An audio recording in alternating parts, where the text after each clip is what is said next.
você quer resolver algum problema e quer investir primeiro para ganhar depois, comece fazendo isso, se você puder, com o dinheiro dos outros. Não tem máquinas fazendo, transacionando, criando negócios, despertando desejo e a outra máquina comprando. Negócios são feitos por pessoas. Ponto.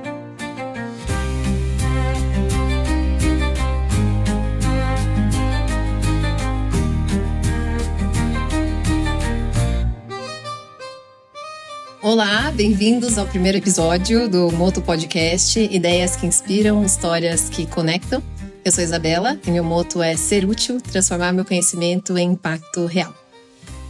Olá, eu sou a Maísa e meu moto é Be Brave and Bold. E hoje a gente está aqui para falar sobre empreendedorismo na área de tecnologia e para isso a gente tem dois convidados super especiais. Nosso primeiro convidado é o João Marcos, o estrategista que transforma desafios em oportunidades. Com mais de 2 décadas de carreira e uma trajetória marcada por pioneirismo e liderança, João entende que empresas são feitas de pessoas e movidas por conexões genuínas. Empreendedor nato, começou sua jornada ainda no ensino médio e desde então nunca parou de criar e inovar. Já são 12 anos como investidor serial, 1 década como CEO e há 2 anos cofundou a Igma, empresa que hoje lidera com visão e excelência. Além disso, é CPO da Zag e sócio conselheiro da MCFO, sempre em busca de novas oportunidades para impulsionar negócios e pessoas. Marido da maravilhosa Maísa, João é equilíbrio perfeito entre determinação e leveza. Seja liderando empresas ou embarcando nas aventuras com a família e amigos, ele está sempre pronto para o próximo desafio. E, João, obrigada por ter aceitado esse desafio aqui de participar desse podcast com a gente. Muito obrigado. É um prazer estar aqui. Adorei essa bio, vou copiar, vou usar. Boa! E a gente tem mais um convidado aqui muito especial. Nosso segundo convidado é Rubem Andrade, o construtor de conexões que impulsionam negócios. Com 2 décadas de carreira e uma trajetória marcada por impacto e inovação, Rubem entende que negócios de verdade são feitos de pessoas e relações duradouras. Foram 12 anos como vendedor, 1 década como C-Level de business e há mais de 9 anos investindo em inovações e novas oportunidades. Há 2 anos, cofundou a Igma, empresa que hoje lidera com maestria na área de business, ajudando a transformar desafios em conquistas. Além disso, é CEO da startup Zag, ampliando ainda mais seu impacto no ecossistema empresarial. Pai de Beatriz e Joana, marido da incrível Gabriela Lira, Rubem valoriza momentos genuínos dentro e fora dos negócios. Apaixonado por boas conversas e pela cozinha, ele encontra no ato de cozinhar uma forma de se conectar e compartilhar. Obrigada, Rubem, por ter aí topado esse desafio e compartilhar esse momento com a gente. Eu que agradeço esse belo convite, essa bela introdução. Assim como o João, vou copiar, com certeza. E é um prazer estar aqui falando sobre um assunto que acaba sendo a nossa vida, né? Boa. E para começar, a gente queria perguntar, João, qual que é o seu moto? Bom, qual que é o meu moto? Essa é uma pergunta difícil de responder. Eu acho que ela é uma resposta que vai evoluindo ao longo da vida, é uma jornada. E faz uns 10 anos, mais ou menos, que eu comecei nessa jornada de autoconhecimento. E hoje eu diria que o meu moto é conhecer e manifestar aquilo que me foi dado, e que eu acredito que nos foi dado a todos nós muito, e conhecer isso é a dádiva da vida. Boa, muito bom. Obrigada, João. E Rubem, o que você diria, qual é o seu moto? Boa. Responder essa pergunta me traz algumas lembranças de como que eu cheguei nesse lugar e como que eu escolhi essa palavra ou frase ou expressão como algo que me norteia em vários momentos do trabalho e da vida. E o meu moto é servir em plenitude, né? Servir com tudo que você tem disponível para as pessoas, honrar as pessoas que estão nas nossas relações e agir com muita coragem para transformar pessoas, transformar negócios e deixar um legado. Então, em resumo, meu moto é servir em plenitude ou com plenitude. Boa, muito bom. Obrigada aí, Rubem. E agora, falando do tema, João, por que você decidiu empreender ainda no ensino médio? Você já se arrependeu? Não, eu nunca me arrependi, mas não foi uma escolha, né? Foi a consequência de escolhas. Né? Há 22 anos atrás, quando eu comecei a empreender pela primeira vez, esse termo ainda nem era muito comum, empreendedorismo. Então, eu não diria que eu escolhi empreender. Na verdade, como a minha escolha foi a tecnologia, a internet, o digital, isso era um assunto muito novo. E já naquela época eu tinha uma vontade de fazer coisas diferentes. E quando eu olhava para o mercado, eu sentia que as empresas que eram as opções que eu tinha na época pareciam tanto quanto antiquadas ainda, na minha inocência, né, e pouco conhecimento. Então, me pareceu que o melhor caminho e o único caminho era criar algo. E foi o que eu fiz junto com o meu sócio Edson na época. Na verdade, a gente não escolheu empreender, a gente escolheu trabalhar junto e criar algo junto. E depois de um tempo a gente foi entendendo que isso era empreender e como isso era difícil e como fazer isso com pouca experiência torna esse desafio ainda mais desafiador. Né? Então, eu nunca tive um outro emprego que se não empreender nessas empresas por onde eu passei, né? Eu cofundei. Então, o empreendedorismo faz parte do meu primeiro emprego e foi algo que eu fui descobrindo fazendo do jeito mais brasileiro possível. É dolorido fazer isso sem alguma experiência, algum apoio, então não recomendo que ninguém se jogue no empreendedorismo assim de cabeça. Se eu pudesse escolher hoje, com todo o conhecimento que eu tenho, talvez eu escolhesse aprender um pouco mais antes de empreender, mas foi muito bom, porque daí você aprende outras coisas, né? Aprender fazendo também é um jeito muito interessante de aprender, só é um pouco mais difícil. O Rubem, teve algum momento que você virou a chave assim para tomar essa decisão de empreender? Sim, em vários momentos eu pensei, empreendo ou não, nesse lugar. Mas, diferente do João, eu não comecei minha vida profissional empreendendo. Apesar de que eu sempre falo isso para todo mundo, que vendas, que é a minha área de conforto e de especialidade, é um empreendedorismo diário. Você precisa estar sempre criando coisas, criando iniciativas, criando narrativas e criando negócios para satisfazer o cliente, se satisfazer a sua empresa. Então, eu considero que vendas é empreendedorismo na veia, sabe? É diário. E eu lembro que quando vocês me chamaram para, vamos falar sobre empreendedorismo, eu falei, legal, quando que eu comecei a empreender mesmo? E aí tem situações do passado, tem momentos que a gente pensa, caramba, aquilo ali foi um empreendimento, sabe? Tentar resolver um problema na escola, por exemplo, é uma forma de você empreender, de criar algo para si e para outras pessoas. Então, o momento para mim de empreender de verdade veio depois de uma boa jornada de aprendizado em outros lugares. Talvez o que o João trouxe agora de se eu pudesse voltar atrás eu aprenderia um pouco mais. Esse foi um pouco da minha jornada. Nada premeditada, nada pré-definida, mas eu aprendi muito com bons empreendedores, com bons líderes, com bons vendedores. Boas pessoas me ensinaram também como não empreender.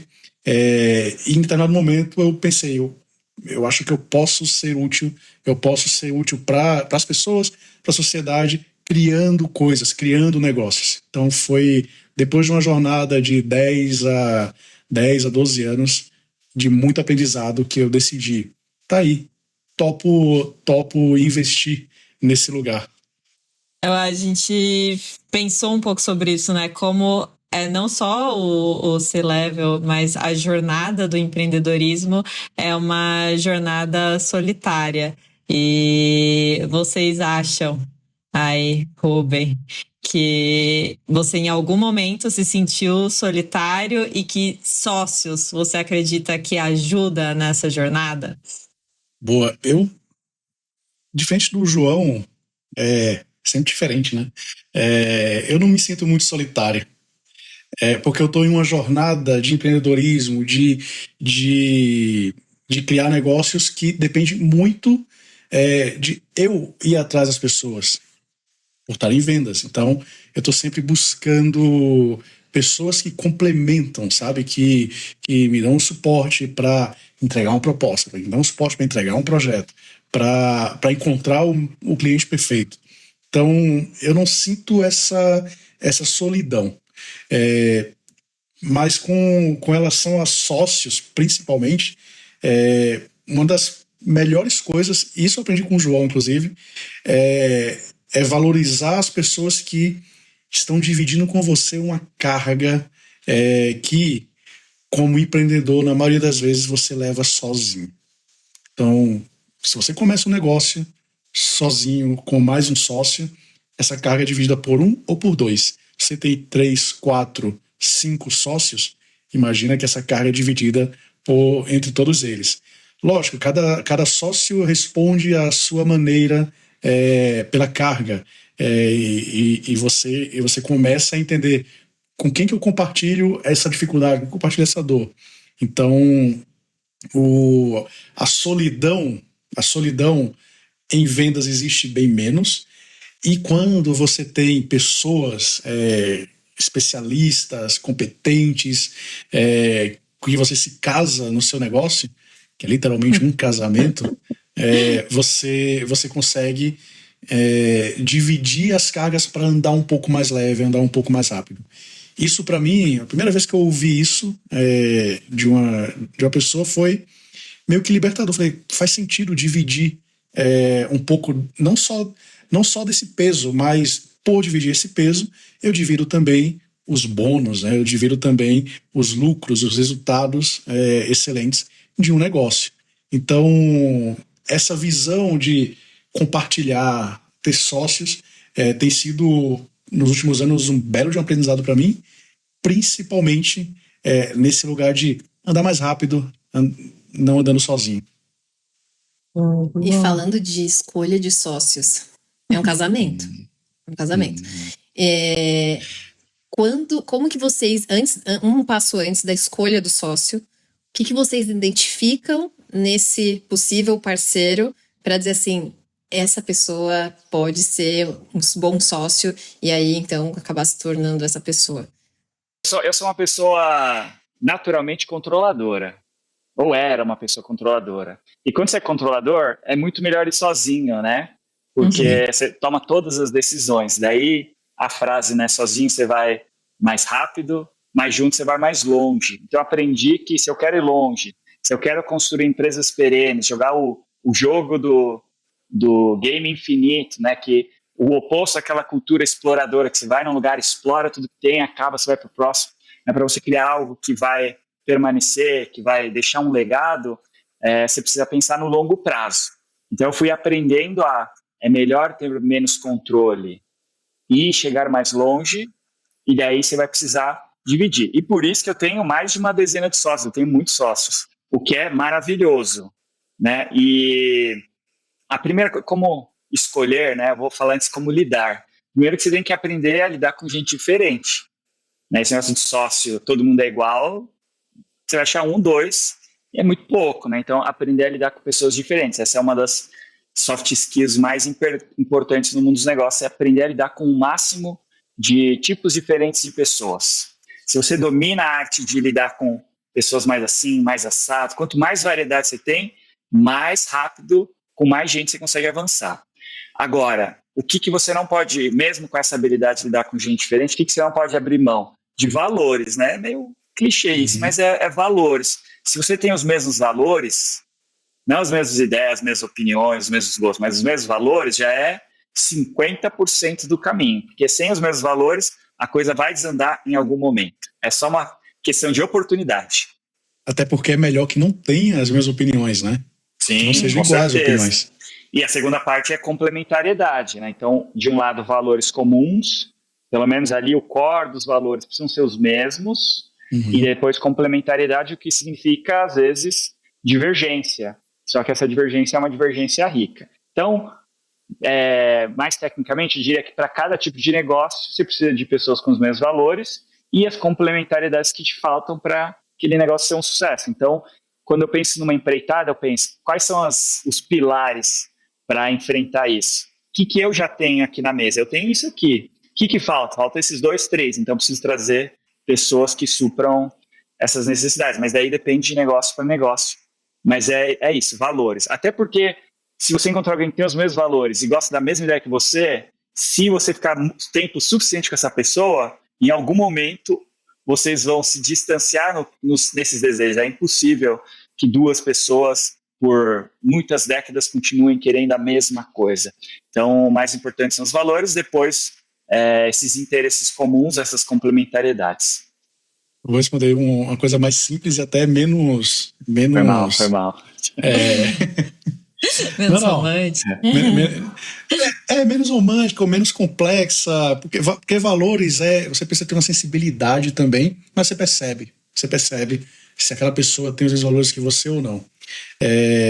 Eu acho que isso é essencial, valores são essenciais, mas toda vez que eu penso em abrir um negócio, e assim, eu penso em abrir negócio toda hora. Toda hora a gente fala assim, isso aqui daria dinheiro, isso aqui daria para fazer uma empresa, daria para chamar fulano, cicrano, e a gente montar isso aqui. Eu penso se eu quero dividir as alegrias com aquele fulano. E a gente falou de casamento, sociedade, um pouco de casamento. E quando eu casei, uma das coisas que eu prometi ou queria com a Gabriela, minha esposa, assim, eu quero dividir essas alegrias que estão por vir com ela. Eu quero ter as alegrias dela, que ela tenha as minhas alegrias. Então, eu sempre penso nesse lugar. Que legal que vai ser ter essa pessoa como sócio. Como vai ser incrível tê-la do meu lado.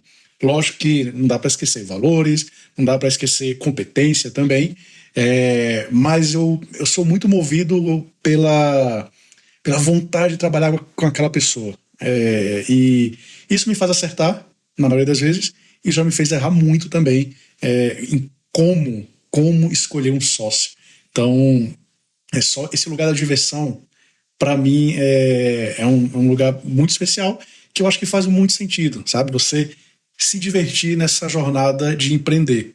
Se for só para ter um problema no olho, ter um problema no coração, não vale a pena. Você precisa se divertir, sabe? Aquela coisa do legado, aquela coisa do servir e ver o sorriso do outro lado, é algo que me move muito para escolher também os sócios. Legal. E, João, você falou que era muito controlador e que aí você teve aí essa jornada, né, de aprendizado, e você sente que ter sócios torna o negócio mais estável? Tipo, como um negócio, como uma estratégia mesmo de negócio, ter sócios é interessante nesse ponto de vista? Mas quanto mais sócios, mais estabilidade, né? Porque quando você tem várias pernas, a chance de uma oscilação em uma das pernas afetar todo o prédio é menor. Então, você diminui o efeito das oscilações, a coisa fica mais estável. Óbvio que isso depois se eliminou o risco de um desalinhamento de valores, né? Porque se você tiver desalinhamento de valores, isso representa um grande risco para o negócio. Mas resolvido isso, sócio é isso, é dividir alegrias, dividir desafios, dividir os problemas, e isso tudo dá mais estabilidade para o negócio.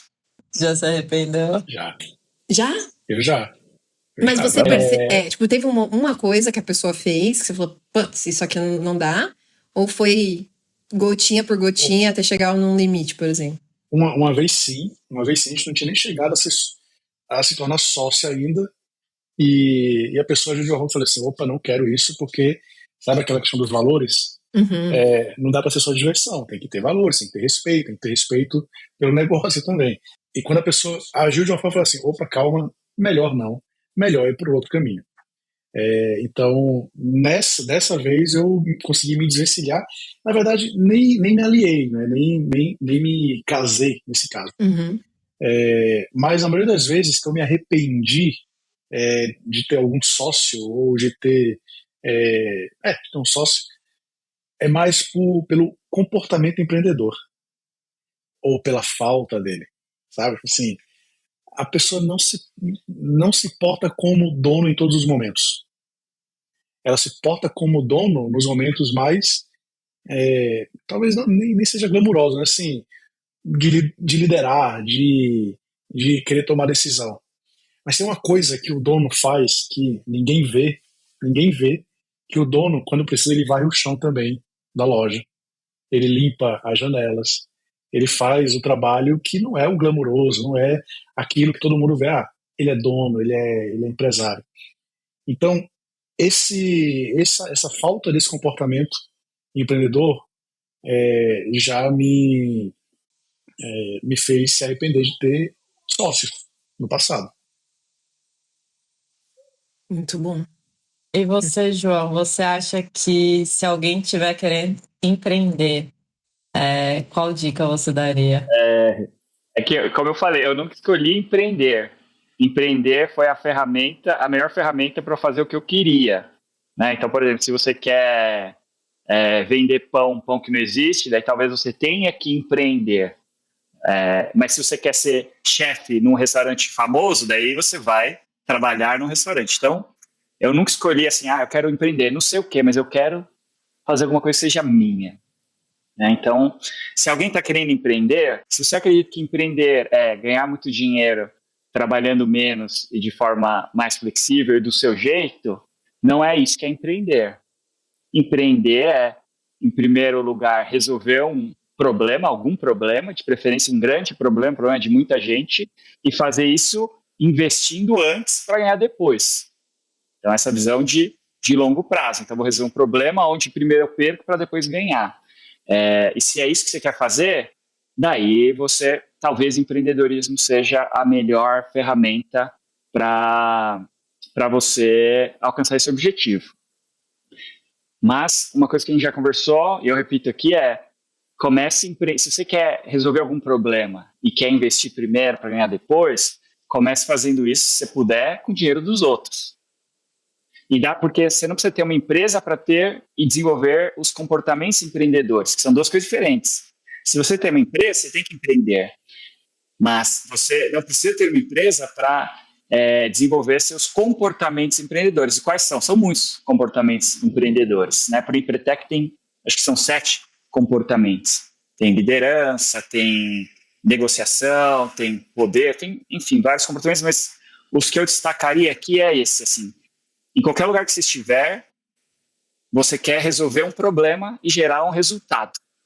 Então, não importa se trabalha numa empresa, trabalha para alguém, encare todas as suas funções como: tem um problema, eu quero resolver esse problema, eu quero gerar um resultado.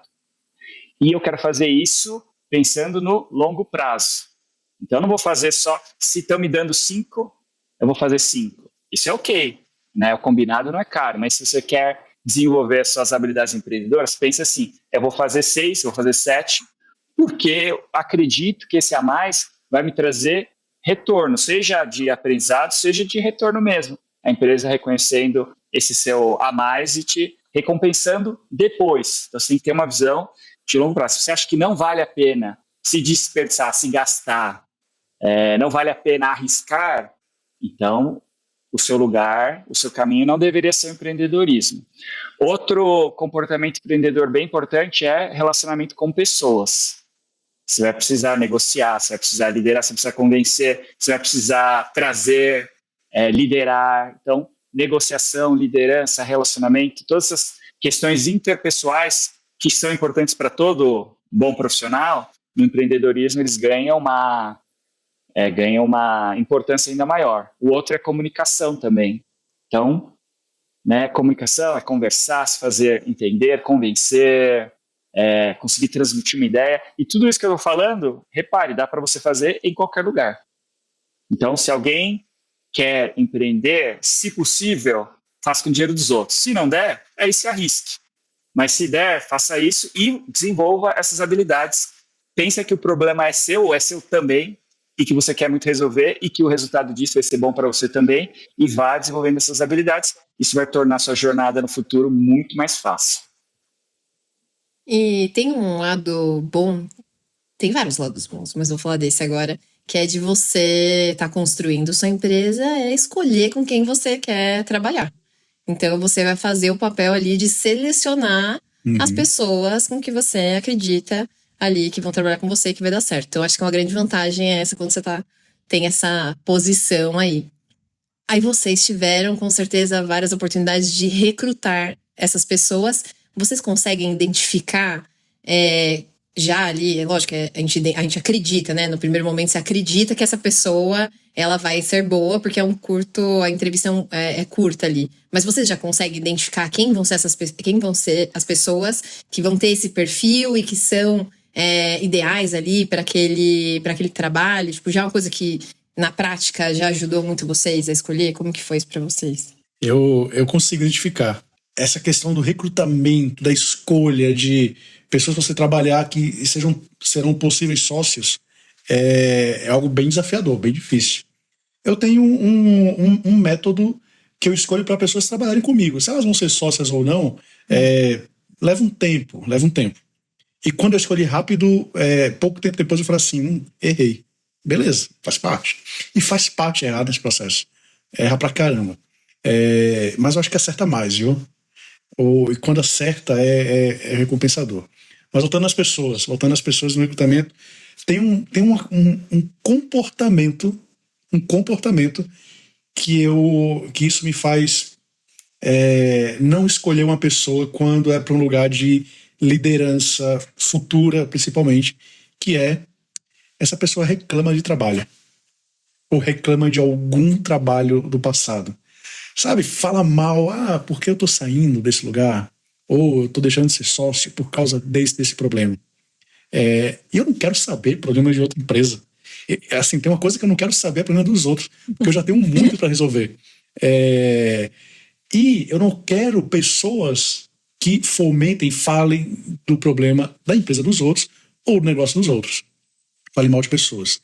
Eu costumava falar muito quando eu não empreendia com meu próprio dinheiro.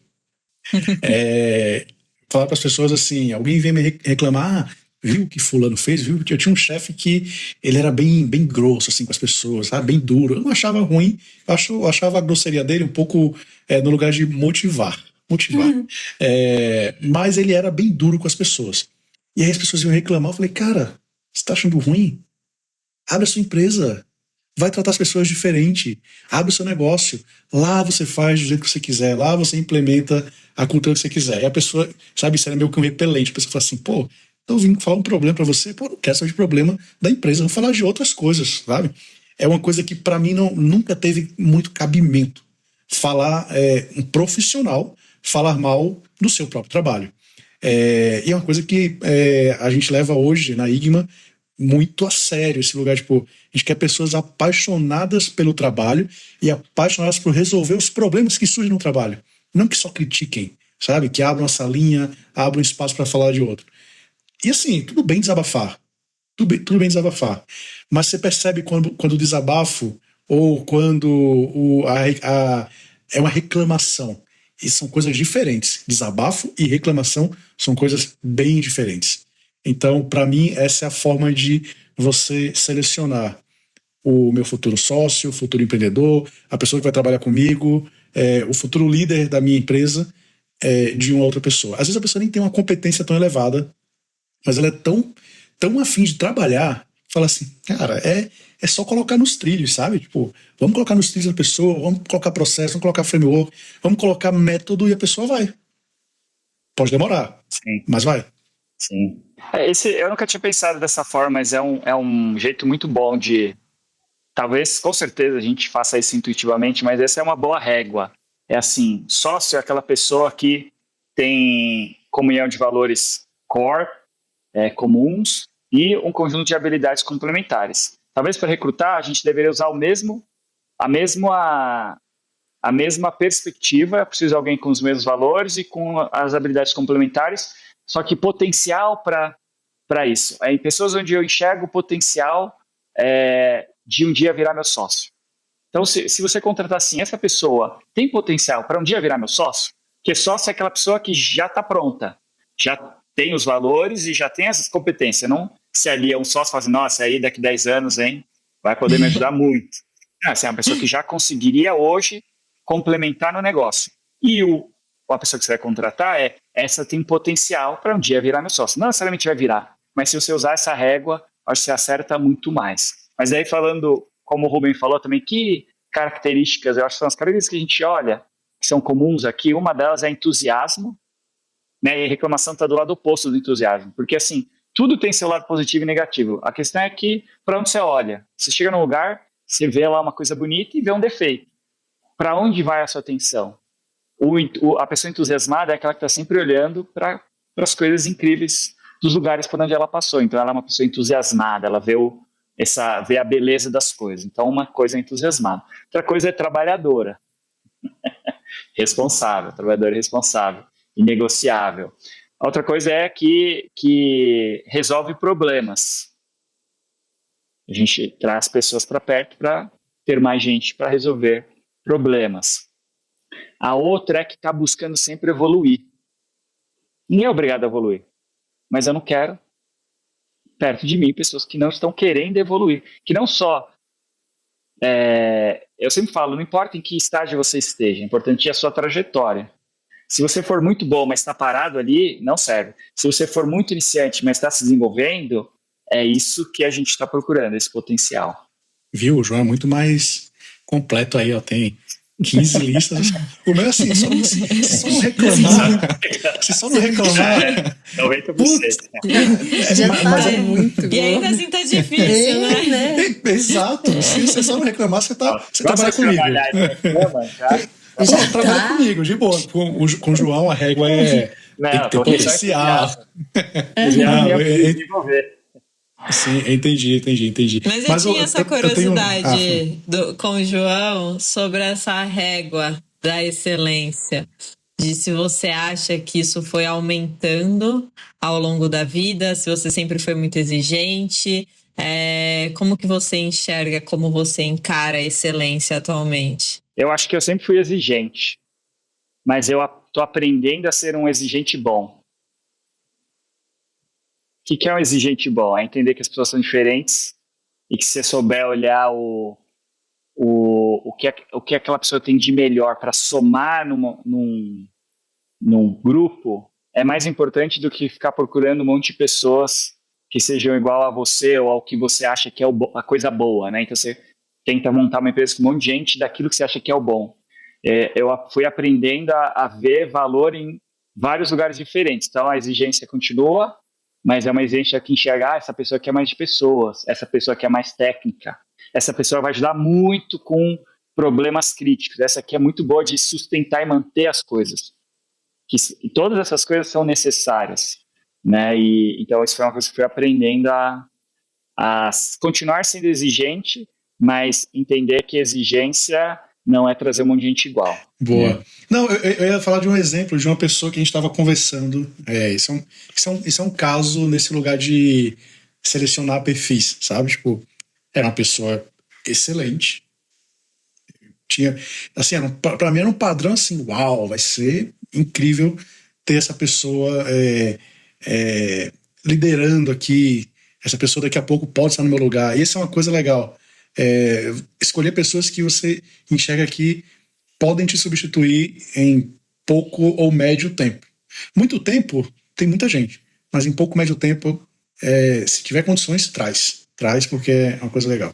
E essa pessoa, ela tinha assim, um padrão absurdo e muito bom, absurdo de bom. E aí ela falou uma coisa pra mim, falou assim, sabe por que eu tô saindo de tal lugar? Porque fulano não me pagou, uma quantia alta pra caramba, não me pagou e não vai me pagar. Falei, pô, que triste, né? E aí, beleza. Assim, depois eu parei assim, por que eu precisava saber que fulano não pagou? Que a empresa anterior, que o sócio dela não a pagou por algum motivo? Não faz sentido. Então, para mim é esse lugar de, se você fomenta esse lugar de se justificar ou de gerar algum tipo de discórdia entre pessoas, minha sugestão, afaste porque vai acontecer com você também. Mas sabe que, voltando na do João, eu acho que sou o contrário. Eu sempre fico achando, não, vai ter um lugar para essa pessoa. Ela só não é muito boa agora. mas se eu arrumar... E agora eu tô ficando ao contrário, porque dá muito trabalho arrumar. E às vezes, cara, não tem tempo de ensinar ela como trabalhar. Então, preciso trazer a pessoa que é boa pra fazer isso agora. Então, talvez seja um momento da empresa também, mas eu era muito mais essa pessoa que fala assim, não, cada pessoa, ela é boa. Lógico, tem as que não são boas, então não tô discutindo essa, tô discutindo aqui. É boa dentro de alguma característica e talvez em outras não. E era sempre, queria colocar nessa balança de... Não, vale a pena, aquela é muito boa, aquela não é, a gente vai equilibrar. E hoje em dia tô ficando um pouco ao contrário, que tipo assim, cara, eu preciso da pessoa que é boa nisso aqui. E se ela não é, eu não vou Pessoa conseguir. certa, no lugar certo. Tipo assim, eu não vou Exato. conseguir agora. Talvez no longo prazo, Sim. mas assim, no meu momento eu não vou conseguir Uhum. transformar essa pessoa em Sim, ideal, assim. sim. Eu vi que eu mudei nesses últimos anos pensando Sim. assim. A maioria das pessoas é boa para alguma coisa, né? Com algumas exceções que realmente são para se evitar 100%, a maioria das pessoas é boa em alguma coisa. A questão é o tamanho da sua empresa. Se você tem uma empresa muito grande, cabe gente 1, 2, 3, 4, 10. Se sua empresa é menor, cabe 1, 2, 3. Então você vê um potencial, mas se não for o 1, 2, 3, você corre o risco de prejudicar muito o presente. Também tem isso, né? Se você investe muito só no futuro, você cria um descasamento aí. Você precisa investir no futuro, mas você precisa entregar no presente também. Então, se sua empresa for enorme, você consegue trabalhar com um range maior. Se sua empresa for menor, você vai ter que ser mais assertivo ali no time. Preciso de pessoas que tenham uma diferença, mas sejam nesse range aqui. É muito difícil. Yes. Muito difícil. Eu acredito muito nesse lugar do empreendedorismo, que é um lugar que você semeia bastante antes de colher. E não necessariamente você colhe tudo, talvez a colheita venha aí em muitas fases durante a vida. E aí eu acho que no relacionamento, em vendas, tem muito esse lugar, né, Rubem? O que você acredita? Como você faz isso? Você se conecta nas relações? Como que você investe? Como que você semeia para depois trazer negócios? Qual que é a dose? Negócios são feitos por pessoas. Ponto. Ainda não tem, eu acho, não tem máquinas fazendo, transacionando, criando negócio, despertando desejo e a outra máquina comprando. Então são pessoas. Então eu levo muito isso. Toda vez que eu saio de manhã, levanto da cama e vou fazer alguma coisa do meu trabalho, seja uma reunião online, eu penso assim, como que eu vou resolver o problema daquela pessoa? E aí tem uma coisa que muita gente esquece. Muita gente esquece quando está no lado de vendas, né? Lado do vendedor, que é de ouvir. É ouvir. Cara, você não, assim, as pessoas querem ser ouvidas, ponto. Os clientes querem ser ouvidos. Existe uma magia no ouvir que, assim, se você dá corda, você deixa a pessoa falar, ela fala tudo que você precisa saber para depois você voltar para casa, para o seu time trabalhar, aquela oportunidade, aquela proposta. E as pessoas contam coisas que nem precisariam contar. Lógico, e aí você tem que saber onde você se coloca, para você não criar um problema para si. Mas como que eu exercito esse lugar de se relacionar é ouvir e saber os desejos daquelas pessoas, sabe? Da outra pessoa. Cara, o João acabou de falar que ele quer ir morar em Luxemburgo, quer ir morar no Japão. Na verdade, esse é o desejo da Maísa, né? Mas eu não preciso usar aquilo naquele momento. Eu não preciso usar aquela informação naquele momento. Mas na construção de um relacionamento, você usa muito daquilo que aquela pessoa te confiou. Sabe? Você lembra quando eu falei lá no começo sobre o Moto, que é honrar as pessoas? Sabe? Se você tiver sabe, nesse lugar de honrar o que a pessoa falou para você e de alguma forma devolver, seja um sim, seja um não, não vou te ajudar, vou te ajudar, você começa a criar e moldar um relacionamento com aquela pessoa, sabe? Então, o ouvir e honrar as pessoas, para mim, é a chave principal de de um relacionamento qualquer, principalmente nos negócios. Mas eu acho que você também faz mais do que ouvir, semeia várias coisas meio não esperando nada em troca. Então, uma das coisas a gente estava conversando, a Isa perguntou assim: me fala um pouco mais do Rubem, porque tá um pouco mais distante ali do meu dia a dia. E aí eu fiquei lembrando de uma característica que o João também comenta sobre isso, sobre você, que é você convida as pessoas, mesmo elas dizendo não, você continua convidando elas. Ou insistente, Não, né? mas você faz de um jeito que a pessoa não se sente constrangida de falar não. Então é uma leveza nesse convite de tipo, nossa, quero muito estar com você, mas não vou ficar chateado se você não puder também.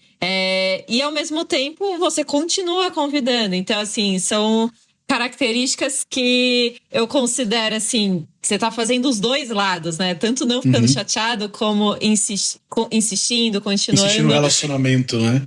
Sim. O que você diz que, tipo, qual é essa dose? Por que você faz isso? O que você acredita? Eu gosto de estar com pessoas. Às vezes não, às vezes eu gosto de estar sozinho, jogando videogame, ou só vendo uma série, mas eu gosto de estar com pessoas. Então, para mim, pessoas são a base. As pessoas, a humanidade é a base de tudo isso que a gente tem aqui em volta, né? Então, para mim, pessoas é algo importante. Eu gosto de estar perto, eu gosto de tê-las. O fato de você... eu não tinha essa percepção mesmo de mim, de que eu insisto e convido. Até eu começar a falar assim, será que eu tenho que parar de ser o chato?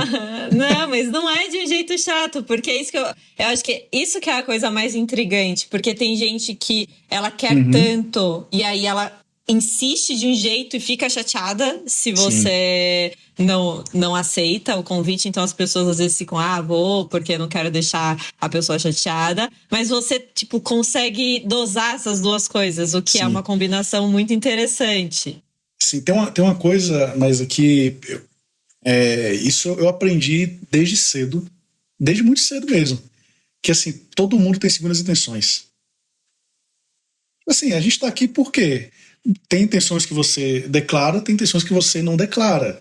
A gente vai sair para um jantar, tem intenções. Eu acho que você ser equilibrado em não evidenciar uma das suas intenções é importante. Eu acho que você tem que fazer colocar quase que um filtro sensorial aí ao conversar com as pessoas, e não esperar. Aí esse é um outro ponto. Não esperar nada em troca da outra pessoa. Vai vir algo em troca, sabe? É você saber que vai vir algo em troca.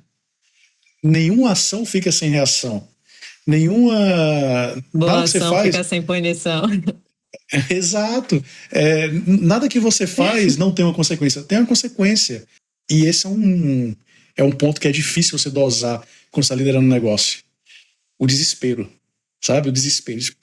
Tô devendo pra caramba, preciso fechar a conta. E assim, você tá sorrindo. Você precisa fechar aquele negócio. Mas se você demonstra ou você vai com muita sede ao pote, as suas emoções podem atrapalhar aquele objetivo. Então, é um mix disso, sabe? E talvez o que eu trouxe agora, o filtro sensorial, é importante. Mas todo mundo tem esse filtro? Sim, todo mundo tem. Todo mundo tem. Todo mundo sabe o que está fazendo. A não ser que você tenha seja alguma situação de não estar sóbrio por algum motivo, seja um remédio, seja alguma outra coisa. As pessoas sabem o que estão fazendo e elas têm capacidade de dosar, sabe? O quanto de emoções elas passam ou não. Se não tem, dá para treinar. Sabe? Como que você transmite uma informação ou puxa uma informação. Então, para mim é um pouco isso. Acho que eu já ia falar alguma coisa. Sim. Não, é que eu vejo isso em você bastante. E eu acho que é uma crença muito boa. Não sei se é uma crença, se é algo natural seu, mas eu acredito muito na lei da semeadura, né? Você semeia, você vai colher. Semear discórdia vai colher corrupção, mas semear virtude vai colher coisas boas. Mas o Rubem faz isso de um jeito que é assim, ele joga muita semente de virtude, semente de generosidade. Alguém precisa de uma ajuda, ele ajuda, e ele não tem uma ansiedade de esperar o retorno daquela pessoa na mesma medida que ele semeou e rápido. Pode ser que venha dessa pessoa, mas pode ser que venha de outra. Pode ser que venha na mesma medida, pode ser que venha menos, pode ser que venha mais, pode ser que seja rápido, pode ser que demore. Então, quando você tira a expectativa, acreditando que, assim, se eu estou semeando muito, vai vir muito, mas não estou escolhendo, eu dei muito para a Maísa, então eu quero ganhar muito da Maísa. Não, eu estou semeando muito, vai vir muito de algum lugar. Então, você tira a expectativa e deixa só a parte do eu quero semear muito para o máximo de gente possível. Eu acho que esse é o segredo, e é uma coisa que o Rubem faz com naturalidade, não sei nem se é intencional ou não, mas ele sempre fez isso bastante. Talvez seja intencional, talvez não. Nunca saberão. Nunca saberão. Viciado. Mas o exemplo Viciado em semear. viciado em semear. Não, mas o exemplo da semeadura, de semear, é real. Não há resultado, não há colheita sem semear. Não há colheita sem semear. E o agricultor que acorda todo dia, 4 da manhã, para semear, dizem por aí, eu não sou especialista, mas é o melhor horário para semear, acorda cedo. Então, o vendedor acorde cedo. É uma dica boa também. Mas o agricultor que acorda cedo e vai semear e vai cuidar depois do que ele semeou, ele nunca espera uma colheita 100%. Ele sabe que uma parte vão vir as aves, vão comer. Uma parte não tá numa área muito boa daquela terra dele. Mas ele sabe que vai ter uma porção excelente naquela colheita. Então, esse conceito de você estar sempre semeando em todas as terras, em todas as partes da terra, para mim é importante. E a colheita vai vir, sim ou sim. E aí é o que o João falou, é pouco, é muito? Não sei, depende do processo, depende do percurso, sabe? E aí depende de vários fatores que aí não está na minha mão. Por isso que semei sempre. Mas esse assunto de encontrar pessoas e eu não consigo, minha personalidade não consigo nem entender. Tipo, eu escutei você e pensei, eu não consigo. Tipo assim, eu não é, eu queria que você acreditasse que realmente é uma habilidade que você tem e que não é nato, não é qualquer um que vai conseguir fazer isso, de verdade, não consegue. Pelo menos pra mim é um esforço grande ter esse momento de parar, vou ali, vou escutar essa pessoa, tô aqui, e não só escutar porque eu tenho que escutar, mas estar ali, né? Tipo, tô dentro do assunto, vou guardar essa informação, vou encontrar você de novo e vou lembrar disso. Isso que é genuinamente se conectar com as pessoas, né? Sim. Então, com certeza é uma super habilidade que você tem e não é natural mesmo, pelo menos não pra mim. E lembrar o nome da pessoa, só aí eu já... Não, Isso é legal. Isso é legal. Aí eu já perdi. Essa parte é muito legal. Mas essa parte me faz passar umas vergonhas de vez em quando. Você erra? Porque... não, errar não. Ah, tá. Vergonha assim, eu lembro de todo mundo. Eu lembro das pessoas. E as pessoas não têm obrigação de lembrar de todo mundo. Que elas não lembram de mim. Então eu vou falar e a pessoa nem lembra de onde me conheceu. Então eu não ligo, mas passa uma vergonha. Mas, eu só para finalizar esse tópico, ou não, tem uma coisa que quem pega a referência, quem sabe é pegar a referência. Que tem muito a ver com empreender, sabe? A gente falou de excelência, tem muito a ver com liderar negócio e criar negócio. Eu já falei de relacionamento. E relacionamento é um pilar importantíssimo. Sim, se você quer empreender, faça relacionamento. Ponto. Você vai ter resultado. Seja com esse empreendimento, seja com outro que você fale esse e abrir o próximo. Mas o que você fizer, faça. Lembra do moto lá? Faça na plenitude, de todo o coração. É romântico? É emotivo? É aplicável? É romântico e é aplicável. Mas é um princípio. Se você pegar o que está dentro de você e aplicar, eu acho que não tem erro. E eu falo isso porque assim, deu certo, tá dando certo e vai continuar dando certo comigo. Eu vejo, minha esposa tá empreendendo também já há um pouco tempo e tem dado certo porque ela faz aquilo ali com tanta dedicação, sabe? Eu falo assim, caramba, eu não faria isso. Eu não faria isso. Mas ela faz com dedicação e fala assim, caramba, isso é colocar o coração naquele negócio. E são pessoas. São pessoas. Eu recebi uma dica uma vez que eu anotei para praticar, mas é muito difícil. Então, um dia eu quero ser bom disso. Mas são 3 coisinhas. Simples, mas é muito difícil. Principalmente para nós, Isa. Temos essa dificuldade. A primeira é lembrar o nome da pessoa. Chamar ela pelo nome. Não falar, ô querido. Nome da pessoa. Mostra que ela foi marcante para você. 2, falar sobre alguma coisa que ela te disse. E aí, e aquela vez que você falou que ia fazer, fez? E aquele projeto aconteceu? Então, lembrar de alguma coisa. E a terceira, mais difícil de todas, é fazer um elogio sincero. Não é fazer um elogio. Fazer um elogio sincero é você prestar atenção na pessoa. Todo mundo tem algo que poderia ser elogiado. Mas algumas tem que prestar atenção e tá de maneira intencional buscando algo de valor naquela pessoa. E todo mundo tem. E daí você fazer um elogio. Porque quando é sincero no sentido assim, é algo que você reparou em mim. Daí, você lembrou dela, você comentou sobre o que você lembrou e você mostrou que você prestou atenção na pessoa. É tão poderoso isso, porque a gente tem essa... Daí não vamos falar dessa parte, mas os seres humanos têm essa necessidade de serem notados. E daí é muito poderoso para as pessoas se conectarem com você. Mas é difícil. Total. Na prática é bem difícil. O remoto ajuda, né? Que tá o nome escrito aqui. Ajuda com o nome, mas tem as outras 2 coisas. Mas eu acho que esse lugar do nome, sabe? O nome. Ser chamado pelo nome é diferente. Sim. É muito diferente. Eu lembro que a gente foi no Manu, em Curitiba. Manu ou Manu? Eu sou de Recife, a gente fala Manu. Da Manuela Bufara. E eu achei incrível. Eu já fui nos lugares que fazem isso também, mas eu achei incrível a forma como... Não fui eu que fiz a reserva. Mas quando eu cheguei com a minha família, a pessoa sabia o nome de todo mundo. Ela me recebeu pelo nome. Falei, como que ela sabe? Como que... Lógico que na reserva perguntou quem são as pessoas que irão. Mas como que ela apontou para... Minha mãe estava comigo e ela falou, oi, Eliane, seu lugar é esse aqui. Caramba, olha que louco. Mas isso me deixou tão marcado como que a percepção de excelência, quando você fala o nome da pessoa, ela aflora, sabe? Assim, eu não tenho nada que eu lembre de ruim daquela noite, daquele restaurante.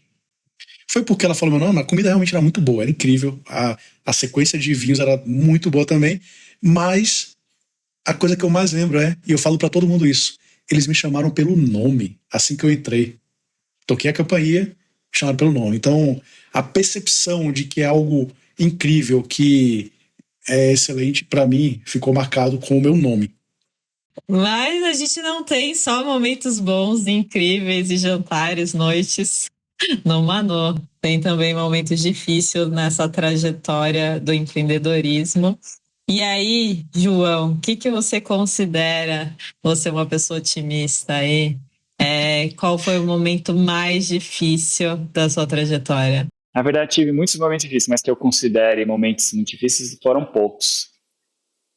Mas eu acredito que tem uma mistura que ela é a falta de dinheiro, mais o desalinhamento de valores. Quando isso vem junto, porque quando é só falta de dinheiro com alinhamento de valores, quando é desalinhamento de valores, mas tem dinheiro, é ruim, mas você faz um divórcio ali, divide. Agora, quando falta os dois, daí fica tudo muito... Não tem para onde escapar, entendeu?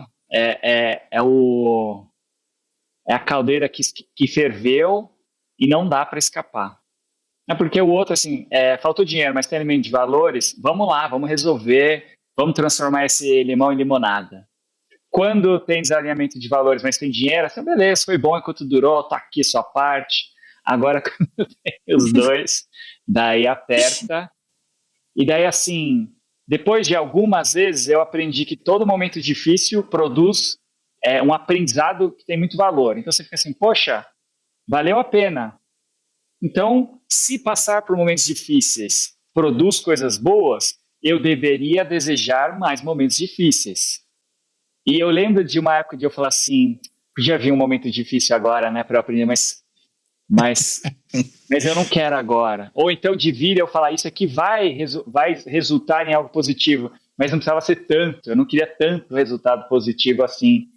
Então todo sofrimento no momento não parece motivo de alegria, mas depois, né, redunda em autoconhecimento, aumento de perseverança, de às vezes desfazer o que já não era bom, mas você estava adiando. Então, se você olhar por essa perspectiva, toda dificuldade é uma oportunidade de você dar alguns passos para frente. E todos. Ontem eu estava conversando com uma pessoa que me contou a vida dela, e a vida dela tinha, assim, pelo menos 20 vezes mais momentos difíceis do que a minha. E eu fiquei assim, eu queria ter toda a experiência que você tem, mas não estou pedindo todos esses problemas que você teve, porque é muita coisa. Mas entendeu? Dá para você... O meu sonho é um dia conseguir, de maneira genuína, desejar o desafio para aprender com ele, que atualmente eu só consigo olhar com bons olhos para o problema, mas eu ainda não desejo momentos difíceis, não. Eu prefiro que eles não venham ou que demorem muito. E para você, Rubem? Só momentos bons. Só momentos bons. Assim, não, passei momentos difíceis. Momento difícil normal. E aí, vamos lá. Vamos lá, o que é normal? O que é normal quando você fala assim, vou empreender, o que é normal? Então eu vou falar que todo mundo já sabe. Empreender no Brasil é difícil pra caramba. Tem imposto, tem isso, aquilo outro.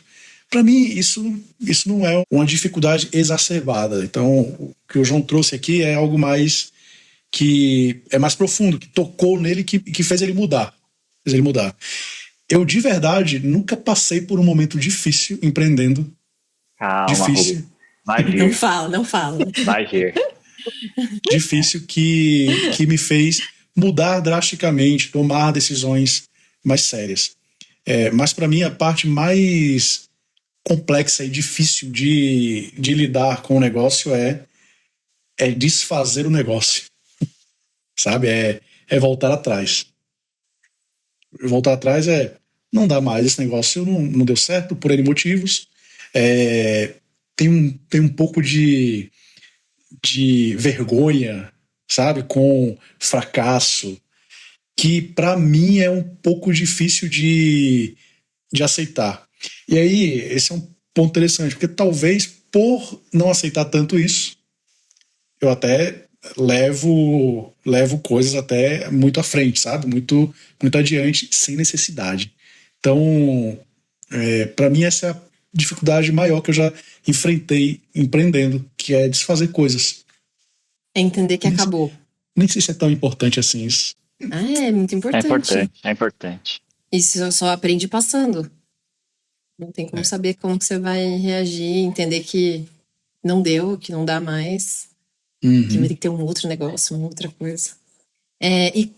Vocês identificam algum momento que foi crucial para vocês estarem onde vocês estão hoje? Existe ali foi meu ponto de virada, assim. Sim. Eu tive um momento onde eu decidi, e aí eu vou voltar no que o João falou. Eu decidi me alinhar com pessoas que não pensam igual a mim, mas têm os mesmos valores. Era a mesma coisa. Quando eu falei, a partir de agora, eu só vou fazer negócio com esse tipo de pessoa, para mim foi um ponto de virada e um ponto de crescimento absurdo em todos os aspectos da vida. Isso profissional, isso pessoal, interiormente falando também, assim, caramba, isso é satisfatório. Legal. Isso me fez perceber como empreender para mim é satisfatório. Sabe, eu comecei a me relacionar profissionalmente com pessoas que têm os mesmos princípios que eu. Isso foi, sabe, a virada de chave. Os picos, né? O dia a dia nos ensina, mas os picos nos ensinam mais. Os picos de coisas boas e de coisas ruins. Todo mundo que começa a empreender, começa qualquer empreitada ou jornada, começa acreditando que vai dar certo, que vai acontecer alguma coisa boa disso. E quando coisas boas, muito incríveis acontecem, elas confirmam aquela sua crença, aquela sua expectativa inicial e te dão mais, assim, convicção de que vale a pena. Então, eu consigo lembrar de alguns ótimos momentos que me fizeram acreditar que funciona, acreditar que dá certo e que vale muito a pena. E você quer repetir aquilo, repetir maior. Pô, se eu fiz 5, e como será 10? E 20? E 40? E 300, né? Você virou ousadão, né? Você virou ousadão. Isso é qualquer coisa, entendeu?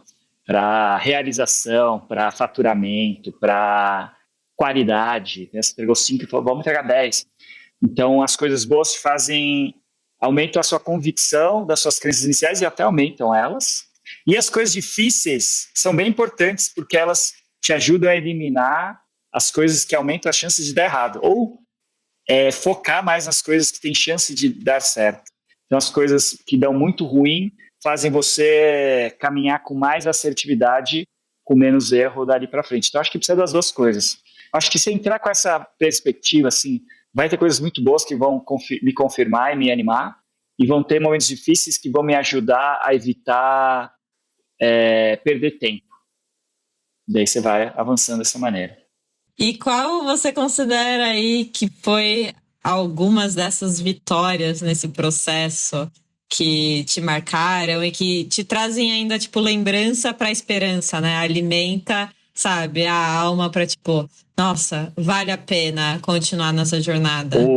Dá para falar, assim, dá para citar exemplos de todas as épocas. E eu lembrei esses dias de umas vitórias lá do começo. Quando a gente começou nos 3, 4 primeiros meses, a gente já estava no mesmo business digital, mas se aparecesse qualquer coisa a gente fazia também. E às vezes aparecia a gente arrumar o computador, a rede de uma empresa, e a gente ia. E todas as vezes que a gente chegava lá, todas as vezes que eu me lembro, a gente não sabia qual era a solução. Não sabia. Não é assim, isso aí eu já sei. Nossa, esse aí eu nunca vi esse problema aí. Daí dava, né? Escorria aqui o suor. E todas as vezes, no final, a gente resolvia. Então, isso dá uma confiança de que, assim, nem sempre você sabe como resolver, mas se você se esforçar, você passar dos estágios do desespero, do pânico, meu Deus, o que eu faço? Depois pense um pouco mais, não dá certo primeiro, não dá certo segundo, não dá certo terceira, mas em algum momento deu certo. Óbvio, às vezes não dá certo, mas assim, eu tive essas experiências de dar certo, todos 100% das vezes deu certo, cria em você uma convicção de que, assim, dar certo é uma questão de tempo. Às vezes dá certo rápido, às vezes dá certo demorado, mas se a gente tiver paciência e resiliência suficiente, vai dar certo. Então, é um aprendizado que vira uma crença. E essas crenças vão formando o seu repertório aí para enfrentar os desafios. Outro desafio também muito legal foi um desafio, sim, tecnicamente muito difícil, numa escala muito grande, numa criticidade enorme. Eventos ao vivo, coisas que precisam acontecer, ou dá certo hoje, ou nem precisa dar certo mais. Não tem corta, né? Não tem corta, não tem tem amanhã a gente tenta de novo. E assim, e perceber que se você tiver um conjunto de pessoas muito talentosas, complementares, você consegue passar por coisas que você não conseguiria imaginar que daria para passar, isso também criou em mim uma outra crença que, assim, com pessoas boas, dá para a gente fazer coisas muito maiores do que o que eu consigo imaginar. É a coisa do rápido, né? O rápido ou longe. Com gente boa, você pode ir muito longe, mais do que você conseguiria imaginar, além das suas possibilidades. Você pode sonhar sonhos maiores, você vai multiplicando sonhos. Pode pegar o meu sonho, com o da Isa, com o da Maísa, com o do Rubens, somar, que com nós quatro a gente consegue. Eu sozinho eu tenho que reduzir isso aos meus sonhos, as coisas que eu acredito que eu sou capaz de fazer é muito menor. Então, esse início e esse meio aí me deram crenças que são a minha personalidade hoje, uma boa parte da minha personalidade hoje. E você, Legal. Rubem? O que você considera aí que foram essas vitórias que sedimentaram quem é o Rubem de hoje? Boa, conquistas em vendas, é assim, precisa ter. Precisa ter porque a gente falou da semeadura, certo? Se você não tem a conquista, você vai perdendo aquela vontade. Fala, meu Deus, o que está acontecendo? Mas tem duas coisas que que eu destaco que nessa minha trajetória me impulsionaram e continuam me impulsionando, tipo assim, putz, vai mais, vai mais, vai mais. A primeira é ver ao final de uma negociação, ou de uma entrega, ou de alguma coisa que você ajudou, você conectou e fez aí do outro lado, ver o sorriso do outro lado. E aí você fala assim, todo vendedor gosta de ver o sorriso do cliente. É isso aí. Exatamente isso. Eu lembro que eu vendi... É bom pra caramba. É assim, só não é melhor que comissão. Olha só, ver o sorriso do cliente só não é melhor que comissão em vendas. É exatamente isso. Mas tem um exemplo, quando eu comecei, a primeira vez que eu tive contato mesmo com vendas, eu tinha 17 anos e eu queria trabalhar, e aí estava na faculdade, entrando na faculdade não tinha como trabalhar durante o dia, porque eu estava tarde, e aí eu fui vender. Meu pai, minha mãe, meus pais não são empreendedores aqui, assim, eu tenho uma empresa, mas eles sempre tiveram um side project, sabe? Tipo, eu vou vender isso aqui, vou fazer isso aqui para complementar a renda e tudo mais. E aí a gente conheceu uma empresa chamada Roken, que era de filtro de água. Um monte de gente vai lembrar, não sei se existe ainda, vendia filtro de água. E a primeira venda que eu fiz foi para uma escola, olha que bizarro, uma escola. E quando a gente instalou lá os filtros e tal, a pessoa me pagou e ela falou, agora eu vou tirar foto. A escola tem filtros de água. Eu falei, caramba, aí sim. Só que aquela escola, agora eu que vendi os filtros lá. Ninguém nem conhecia a escola. Mas assim, a diretora estava tão feliz assim, nossa, agora a gente tem filtro que purifica a água. Eu falei, caramba, deu muito certo. Essa é uma coisa, essas pequenas conquistas, sabe? Esses pequenos sorrisos ou grandes, e aí a coisa vai escalando, né? Quanto maior o negócio, mais sorrisos você tira. E aí nesse lugar de escala tem uma outra ponta de conquista que para mim é impulsionadora também, que é o nível de relacionamento que você vai criando e pessoas incríveis que você vai conhecendo pelo caminho.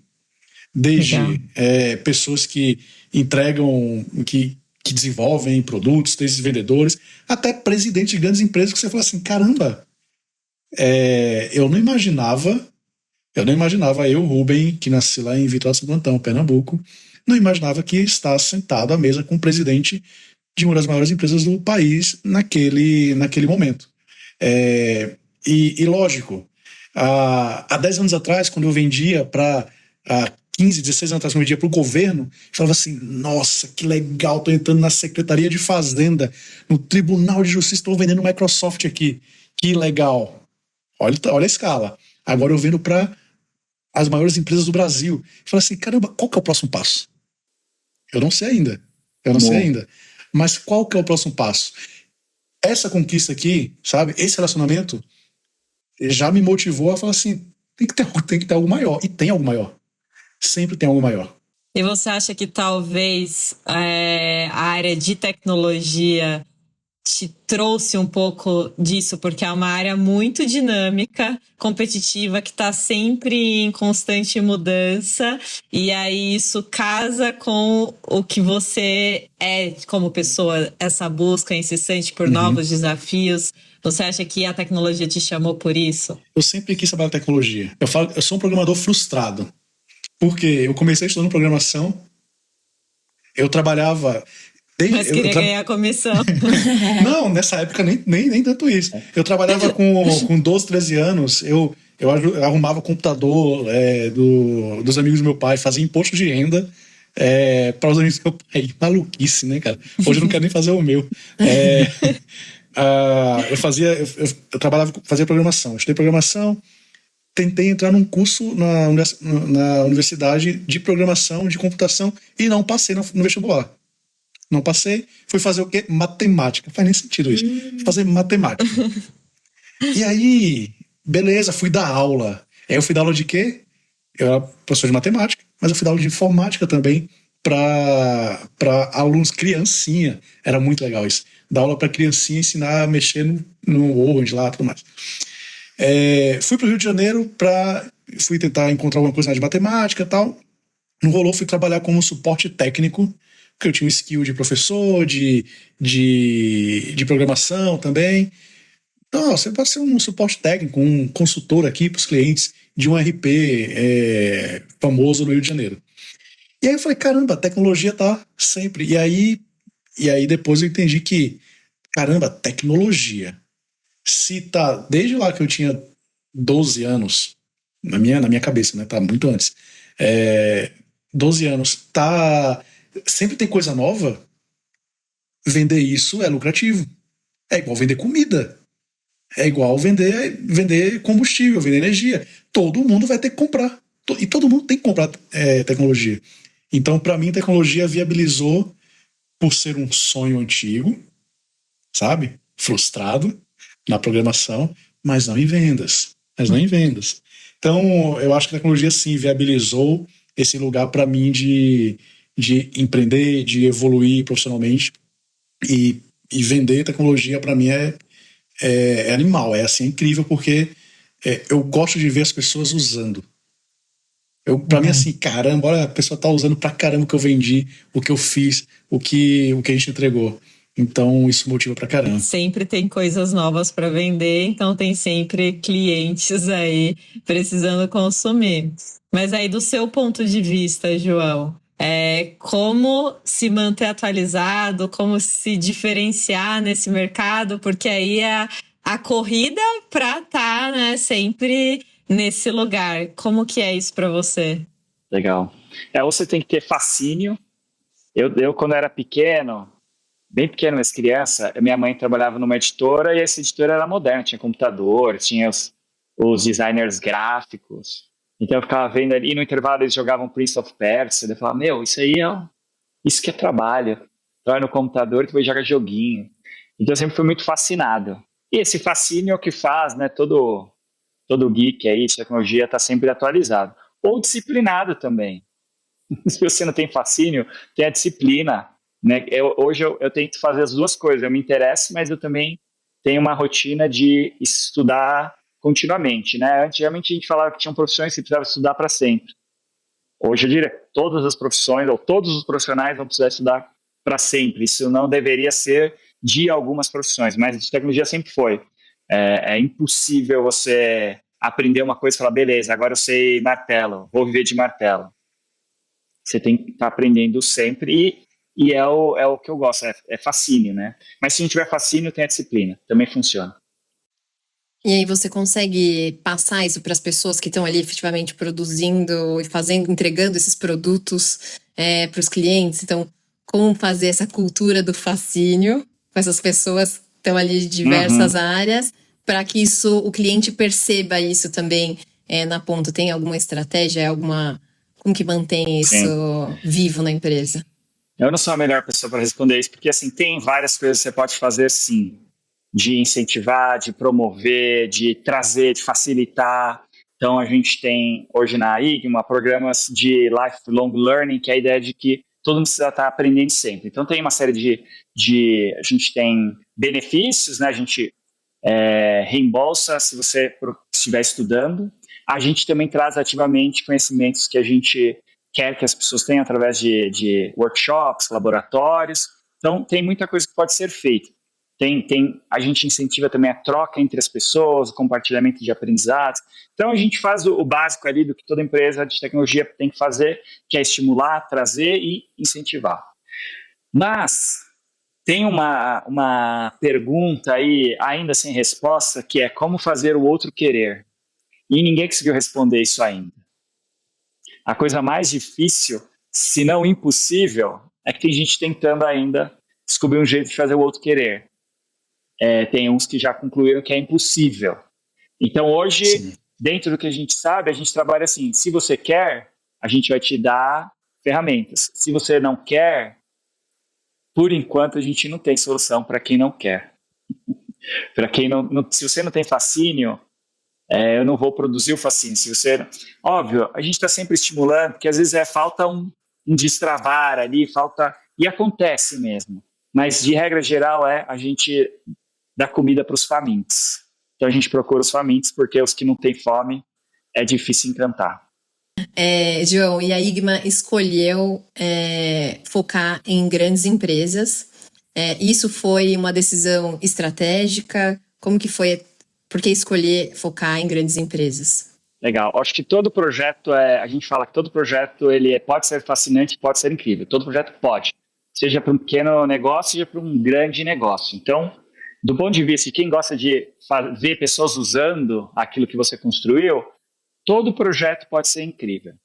Agora, a gente entendeu em algum momento que a gente, além disso, além desse sorriso, de ver a pessoa utilizando, a gente também queria causar um impacto em larga escala. Então, eu estou falando de assim, eu quero ver um sorriso? Não, eu quero ver 1 milhão de sorrisos, 2 milhões de sorrisos, que é uma ambição que, né, você vai conquistando, você vai ampliando sua ambição. Então, a gente entendeu que impacto também faz parte da nossa missão.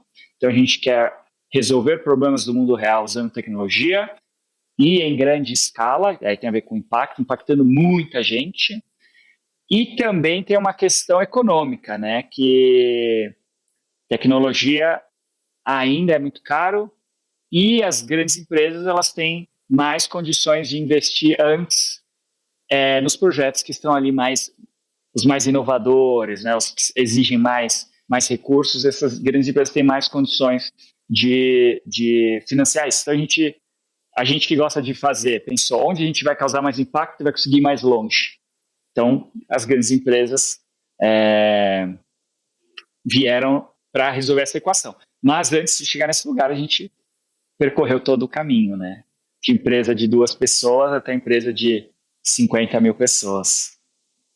E qual que é o grande desafio, João, que vocês estão mirando agora, que vocês querem resolver? O que isso se conecta com a visão de longo prazo da Igma? A gente acredita que hoje existe mais potencial do que benefícios no mundo, né? Então, quando a gente olha para a tecnologia e fala dela com entusiasmo e fala assim, tem inteligência artificial, sabe o que dá para fazer? Fazer isso. Tem a visão computacional, sabe o que dá para fazer? Isso. Tem as fintechs, dá para fazer isso. Blockchain, dá para fazer isso. Então, o potencial é desse tamanho. Agora, quando a gente olha para a nossa vida no dia a dia, a gente ainda faz coisas que não fazem mais sentido, absolutamente não fazem sentido. Então, como diminuir a distância entre o potencial e a vida real, a vida cotidiana do dia a dia? Né? Como trazer essa potencialidade para a realidade? Então, diminuir esse gap ou resolver esses gaps é o que nos motiva e fazer isso em larga escala. Então, a gente está olhando para os grandes desafios do dia a dia. Eu acho que assim, todo mundo quer resolver problemas grandes, mas qual que é o nosso foco?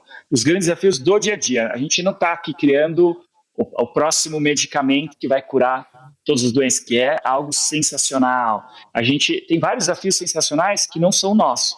Os nossos são assim, como você vai gastar menos tempo no banco, como você vai gastar menos tempo no hospital ou cuidando da sua saúde, como você vai gastar menos tempo resolvendo as coisas da sua casa, fazendo compras, cozinhando, como você otimiza e tira trabalho desnecessário do dia a dia usando produtos digitais, né? Que daí não é só tecnologia, é tecnologia, mas uma experiência incrível para seres humanos, porque a gente acredita que o incrível não devia ser um opcional, devia ser o básico de fábrica.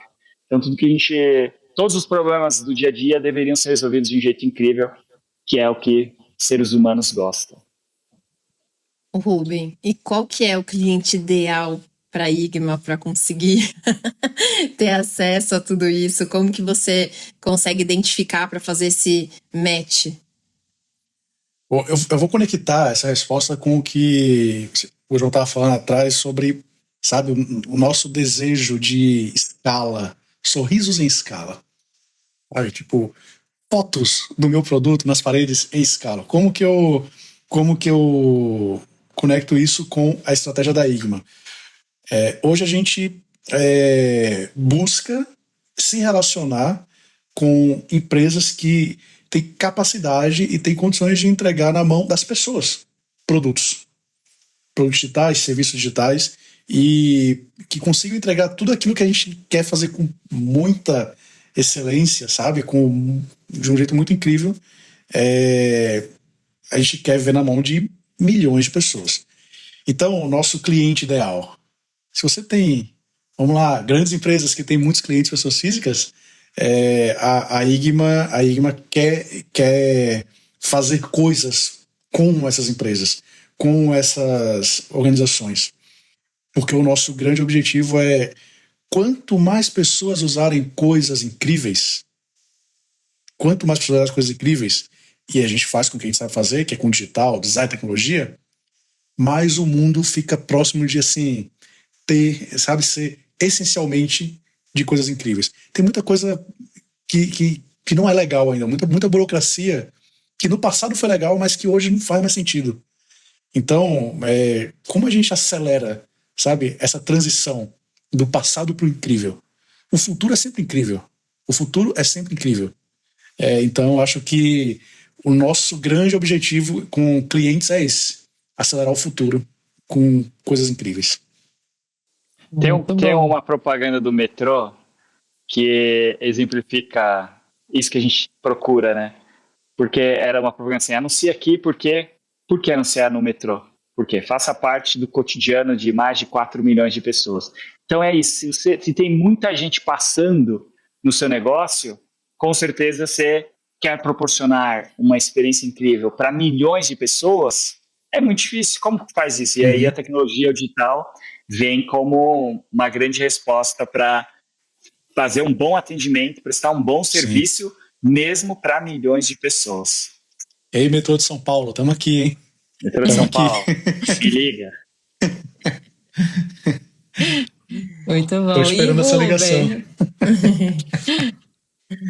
E Rubem, como que você enxerga, tipo, parcerias nesse lugar com a Igma? Você acredita que parcerias têm um potencial incrível de conexão? Quem são os parceiros que você está em busca de se conectar? Boa. Essa é uma pergunta que, na verdade, é uma estratégia, na verdade, que a gente ama. É fazer parcerias, é se conectar em redes, sabe? Lembra que a gente está falando sobre, se eu tenho mais sócios, a gente divide a carga. Se eu tenho parceiros, se eu tenho pessoas, eles são minha extensão. Então, se eu quero fazer coisas incríveis para o mundo e deixar o mundo essencialmente incrível, eu preciso de parceiros que estão em tudo que é lugar. Então, quem são os parceiros que a gente se relaciona normalmente? Empresas, pessoas, entidades que pensam no futuro. Então, assim, de alguma forma, sabe, mexe aqui e fala assim, cara, isso não tá bom, podemos fazer melhor. Isso vai desde consultorias de inovação, daí empresas de design, outras grandes empresas de tecnologia. A gente faz tecnologia, mas a gente também se relaciona com empresas que também fazem tecnologia, porque a gente acredita muito nessa soma, sabe? Então, parceria pra gente é o que a gente mais ama fazer. Porque é o jeito mais rápido de a gente chegar lá. Vamos fazer uma parceria aí? E uma das coisas que o Rubem falou que para mim se conecta muito comigo é essa questão do empreendedorismo e da tecnologia, como são duas ferramentas para tornar o mundo melhor. Então, eu acredito muito na potência de negócios, de soluções, e a tecnologia tem esse potencial de ampliar, né? Então, ao invés de ajudar uma pessoa, eu consigo criar escala, ajudar muitas pessoas, tornar a vida dessas pessoas melhores. Então, é um lugar muito, muito incrível. É uma junção. Você já tem esse impulso de querer fazer coisas em escala, sabe? E a tecnologia é um habilitador. Ela viabiliza isso. E aí, quando você coloca um design no meio, aí fica top. Ô, João, você sente falta de ficar lá programando o dia inteiro sozinho, sem ninguém falar com você, criando coisas? Diversão. Isso é diversão. Esse é um luto que eu já passei, todos os estágios desse luto. Eu realmente gosto muito de programar, mas já não faço isso há mais de 10 anos. Já fiquei nesse conflito de querer programar pelo menos um pouco, mas já aceitei que não é a minha melhor contribuição nesse momento, não é programar. Mas eu gosto muito, sinto falta. Mas está plenamente criar resolvido. Coisas, tipo, tá plenamente resolvido. Não quer mais. Plenamente resolvido. Mas se chegar um códigozinho para fazer, opa! É porque uma coisa que eu tive que aprender, e daí virou mantra na minha vida, é priorizar, foco. E o foco extremo é dizer não. Então, dizer não, inclusive para as coisas que você quer fazer. Então, eu sei que minha energia é finita, meu tempo é finito, então eu vivo uma vida de priorizar. Então, não cabe mais. Eu tenho uma super curiosidade aqui, já faz tempo, na verdade. E vem por aí. E vou mandar pro João essa. Faz muito tempo já, João, queria perguntar isso pra você. Que, só ali pelo script, imagina que foi 10 anos aí, mais ou menos, só na posição de CEO. Então, você imagina que você tá lá no topo da cadeia alimentar da sua empresa. Então, são, no mínimo, jogando baixo aqui, 10 anos que as pessoas te veem e a maneira com que elas falam você sempre tá naquela cadeira. Então, não falando que todo mundo tá fazendo isso, mas a grande maioria tem ali um respeito, tá, de certa forma, te agradando, porque isso tá ali um pouco dentro do seu script. Eu fiquei pensando assim, cara, como que uma pessoa, durante muito tempo, se mantém nessa cadeira e cercado de pessoas que talvez estão só todo o tempo te agradando, como que você consegue se desenvolver e, tipo assim, separar esse momento assim, essas pessoas estão falando a verdade, tipo, minha ideia deve ser legal mesmo, ou não, talvez tá todo mundo só concordando porque faz parte do script, do job description de cada um, assim. Como que você faz isso? Tem um momento que você consegue identificar? Você se desenvolve como foi nesses últimos anos? Legal, Quero aprender isso aí agora também. Boa pergunta, boa curiosidade. O primeiro que eu acredito que tem algumas pessoas que têm mais as características de um CEO do que outras, né? Todo mundo pode ser CEO um dia, se esse for seu objetivo, claro, mas tem pessoas que têm mais as características mais comuns dos CEOs, têm isso mais nato, né? São as suas facilidades. E não é o meu caso, eu sou o oposto do CEO. Ser CEO não tem nada a ver com as minhas habilidades e até preferências naturais. Minha base, minha formação é na área de tecnologia, programação, era isso que eu preferia naturalmente fazer. E os desafios do trabalho foram me levando para esse lugar de um dia chegar a ser CEO. E daí, nessa jornada, eu fui aprendendo, fui desenvolvendo as habilidades que eu não tinha para ocupar esse lugar. E uma das coisas que eu aprendi lá no início, bem lá no início, é que quanto mais alto o seu papel numa empresa, mais solitário. Mas solitário não no sentido de sozinho, porque não tem ninguém perto de você, mas solitário no sentido de cada vez menos tem menos gente com o mesmo desafio que o seu. Então, é mais difícil trocar, né? Por exemplo, se você está ali numa área comercial, você troca com todos os outros vendedores, você está na área de marketing, mas quando você vai para certas posições, você vai ter cada vez menos gente para compartilhar fazer as mesmas reclamações, sabe? Falar das mesmas dores. Então, vai parecendo um lugar cada vez mais solitário. E essa perspectiva é interessante. Quando você aceita isso, daí você trabalha para não ser tão solitário. Mas não ter isso em vista torna difícil entender por que as coisas são tão complicadas no dia a dia. E uma delas é essa, né? De como distinguir o que é genuíno, o que é 100% do que as pessoas querem dizer, ou se elas estão se escolhendo as palavras, se contendo. E eu até comentava uma época atrás que era muito difícil não receber feedback, porque as pessoas não costumam, eu recebo, mas as pessoas não costumam dar feedback normalmente, né, para o seu gerente, para o seu chefe, para o seu superior. Geralmente você dá na horizontal ou para baixo, então você recebe pouco feedback, e feedback é uma ferramenta muito boa de desenvolvimento. Feedback é um presente que você recebe do outro, que consegue te enxergar de uma maneira que você não consegue se enxergar. Então eu recebo muito pouco feedback. Mas aí, como eu tenho a sorte de ter pessoas bem ousadas perto de mim que me dão feedback, então isso é bom. Eu tento aproveitar bem esses poucos feedbacks. Outra coisa também, que eu não sei se é uma coisa boa, se é uma reação, um mecanismo que eu desenvolvi de defesa, que eu não recebo muitos elogios, nem as críticas. Porque seria né, incoerente eu não receber o elogio e receber a crítica, ou receber a crítica e não receber o elogio. Então, eu dou uma atenuada nos dois. Se você me elogiar muito, eu vou pegar só 10%. Se você me criticar muito, eu também só vou pegar 10%. Talvez esse seja um mecanismo que eu desenvolvi para dar uma filtrada no que eu recebo. Então, eu recebo só uns 10, 20%, o que torna tudo muito difícil, porque eu fico me analisando e é mais fácil você enxergar o outro do que se enxergar, e daí você usa o outro para se enxergar, mas daí você tem que filtrar, então é muito difícil. E daí eu tive que aprender a fazer boas perguntas. Então, perguntar, igual um detetive, é um bom jeito de você entender mais do que aquilo que as pessoas querem te contar. Então, eu sempre tento fazer mais perguntas do que falar. Nilson, outra curiosidade agora. É bem aleatório, tá, Ruben? Não estranho, mas já faz tempo aleatório. Também que eu tô guardando. Guardei guardei a do João e agora veio a sua, que já faz tempo que eu quero perguntar também.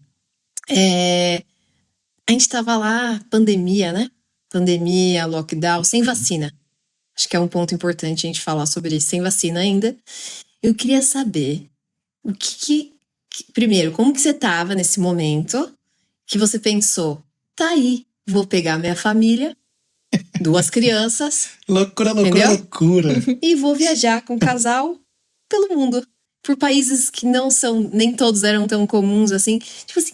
Tipo assim, eu imagino que deve ter sido muito boa a experiência e rica e tal, depois você pode falar isso também, mas antes era uma ideia bem louca, né? Tipo, de pensar que isso daria um bom resultado. Tipo, o que te fez pensar que isso seria bom e realmente fazer as malas aí e partir com a família pelo mundo? Legal pra caramba. Assim, resumo rápido, legal pra caramba. Agora, o que me fez fazer isso, até hoje a gente não sabe muito bem o que fez a gente fazer isso. Mas a gente já tinha uma vontade, um desejo no passado. A gente podia um dia viajar. Morar fora era uma coisa legal. Morar fora e tal. E aí, na pandemia, no primeiro ano, a gente ficou assim, eu fiquei bem isolado, assim, cumpri a risca. A gente, aqui em São Paulo, ficar aquele apartamento, sabe, preso. A Joana tinha acabado, a minha filha mais nova tinha acabado de nascer. Nasceu em outubro de 2019. Então, março de 2020, pandemia. Então, a gente tava com aquele bebê crescendo e num apartamento. Mas aí a gente decidiu alugar uma casa no interior, num condomínio que a gente já conhecia, para ter esse lugar de mais liberdade. Vamos lá, ficar ao ar livre. Depois a gente volta. E depois eu pensei, nem fazia sentido voltar, porque eu ficava lá direto, né, no interior. Mas a gente tinha esse lugar de vai acabar, então não vamos sair. Aí em novembro a gente estava aniversário da minha outra filha mais velha. Aconteceu de meus sogros estavam desesperados, quero muito ver as crianças, e a gente acabou pegando Covid a primeira vez. Eu falei, já pegou a primeira vez, agora não pega mais, tinha essa coisa, né? Já tem uma imunidade ali, imunidade aqui, e eu fui o pegador de Covid oficial, que eu peguei umas 2 ou 3 vezes aí depois. Não pega aqui, não pega ali, e a gente ficou pensando, caramba, esse negócio não vai acabar nunca. E eu lembro que o João e a Maísa tinham comentado, a gente vai pra praia, vai ficar em algum lugar de praia. Eu falei, Gabi, que se a gente ficar 6 meses na casa dos meus pais, que a gente que tá nesse lugar fechado, enclausurado 1 ano, vamos na casa dos pais. Na casa dos meus pais e 6 meses na casa dos seus. Boa ideia, vamos. No dia de quando eu falo assim, não, vai dar certo. Não, 6 meses na casa dos pais, na casa do outro, não vai rolar. A gente falou assim, vamos ficar 1 mês em cada lugar, tal. No final a gente ficou 1 semana em cada lugar. A gente falou, aí foi a loucura, amor. Foi assim, vamos pegar nossas coisas, fechar o apartamento, entregar tudo, vender, doar um monte de coisa e vamos viajar até quando der. E aí tem uma pessoa, olha isso. A pessoa falou assim, você não consegue ficar 2 meses nessa daí. Falei, vou ficar 1 ano. Duvido. Aí em 10 de janeiro de 2021 a gente entregou o apartamento e saímos, vamos pra Floripa. Aí começamos a viajar, né? E voltamos exatamente 1 ano e 1 dia depois. Só pra eu provar pra aquela pessoa que eu conseguiria ficar 1 ano. É o orgulho. É o orgulho. Pouco competitivo. É o orgulho, exato. Mas assim, foi uma experiência sensacional. Eu não lembro as discussões que a gente teve de pró e contra, eu e a Gabi. Eu não consigo lembrar a discussão, tá? Mas assim, a Gabi fala, você lembra, você não quer falar. Mas eu não lembro quais foram as discussões que a gente teve de pró e contra para isso acontecer. Os meus pais achavam assim, por que você está entregando a casa, quer economizar? Quer economizar? Vem para cá. E assim, na cabeça dele não faz sentido você estar em outro lugar, tal. Mas foi uma experiência muito boa. Lógico, num decorrer a gente pensou assim, que loucura. A Joana tem 1 ano. Sabe, tipo assim, e trocar fralda em avião, e toda hora em avião pra lá, pra cá. Albânia, que foi assim, um lugar que eu nem sabia de que existia. Assim, mas foi um lugar incrível. Minhas filhas, a mais nova lembra muito pouco, ou quase ou nada. Mas esses dias ela começou a resgatar algumas memórias. Olha que loucura, que coisa legal. Mas a mais nova, ela lembra até hoje que a gente visitou uma super cisterna em Istambul, construída pelos romanos. Ela lembra disso, sabe? Então, assim, são memórias que, assim, para elas, elas vão resgatar isso no futuro com muita facilidade. E pra gente foi uma experiência incrível de dá para fazer qualquer coisa em qualquer lugar. Dá. Porque 2021 foi um dos melhores anos que a gente teve de projeto na vida. Foi bom pra caramba. A gente rejeitou o projeto. Então, assim, foi um ano muito, muito bom, muito gratificante, assim, de muito aprendizado. Aprendemos, sofremos um pouco, os perrengues a gente não conta, deixa pra memória só, mas foi bem bom, recomendo. Assim como empreender, recomendo. Se paga. Ousadia se paga, exatamente. Muito bom. E, Rubem, você tem uma tatuagem que é uma faca. Por que você decidiu fazer isso? Dá pra ver? Não sei se dá pra ver. Eu decidi fazer a faca pra... Quando eu tô estressado, cozinhar pra mim é meio que uma higiene mental. É bem bom, eu gosto de colocar o fone de ouvido e fazer as coisas. É algo que remete assim, tá estressado, tá, calma, daqui a pouco vai chegar o momento de você ir lá cozinhar, de você ir cortar, usar a faca, fazer churrasco, fazer alguma coisa com as pessoas. Quando a gente estava conversando sobre vocês e o que a gente ia falar na bio e tal, e aí comentei com a Maísa que você conhecia menos o Rubem, mas do João, apesar de saber quem ele era, sempre soube quem, tipo, tinha sempre alguém que conhecia. E nos últimos tempos, antes da gente se aproximar mais, eu ouvia sempre alguma coisa pontual que me fez criar uma imagem dele. Eu vou falar aqui quais que foram. Então, eu lembro uma primeira vez, assim, que alguém falou assim, sabe o João? O João da Van? Ele não tem mais escritório. E, tipo assim, loucura, um comentário, naquele momento, era como se fosse assim, louco, né? Tipo, que faz isso? Se eu não me engano, era na Paulista, não era alguma coisa assim? Era tipo assim, que faz isso? Era um movimento totalmente atípico. E anos depois era tipo assim, não é que fez sentido aquilo que ele tava fazendo? Então sempre tive essa imagem de alguém que tava alguns passos à frente. E uma outra vez, de novo, também não me lembro quem, talvez tenha sido o Daniel, falou assim, e o João agora não tem carro. O João, ele anda só de transporte público, ou Uber, enfim. Ou desses carros que até então a gente não falava Uber, né? Tipo, um carro de alguma coisa que você chama. E era sempre assim, cara, era um movimento daquela fase da vida que tá todo mundo comprando o seu carro como uma conquista e tal. Então sempre tive essa imagem de uma pessoa que tava sempre à frente aí do seu tempo. E, João, de verdade, é verdade isso. Tipo, você realmente tá à frente do tempo. Eu tinha essa visão da Maísa também. Quando fiz a entrevista, inclusive, eu falei isso pro Willis, vocês podem confirmar com ele depois, que é tipo assim, cara, você não tem a sensação de que eles estão um pouco à frente? Tipo, conversando, não parece que eles estão um passo à frente da gente, à frente do tempo, né? E ele falou, cara, é isso mesmo. Tipo, ele que falou, vai, pode ir. Arrisca, vai que dá.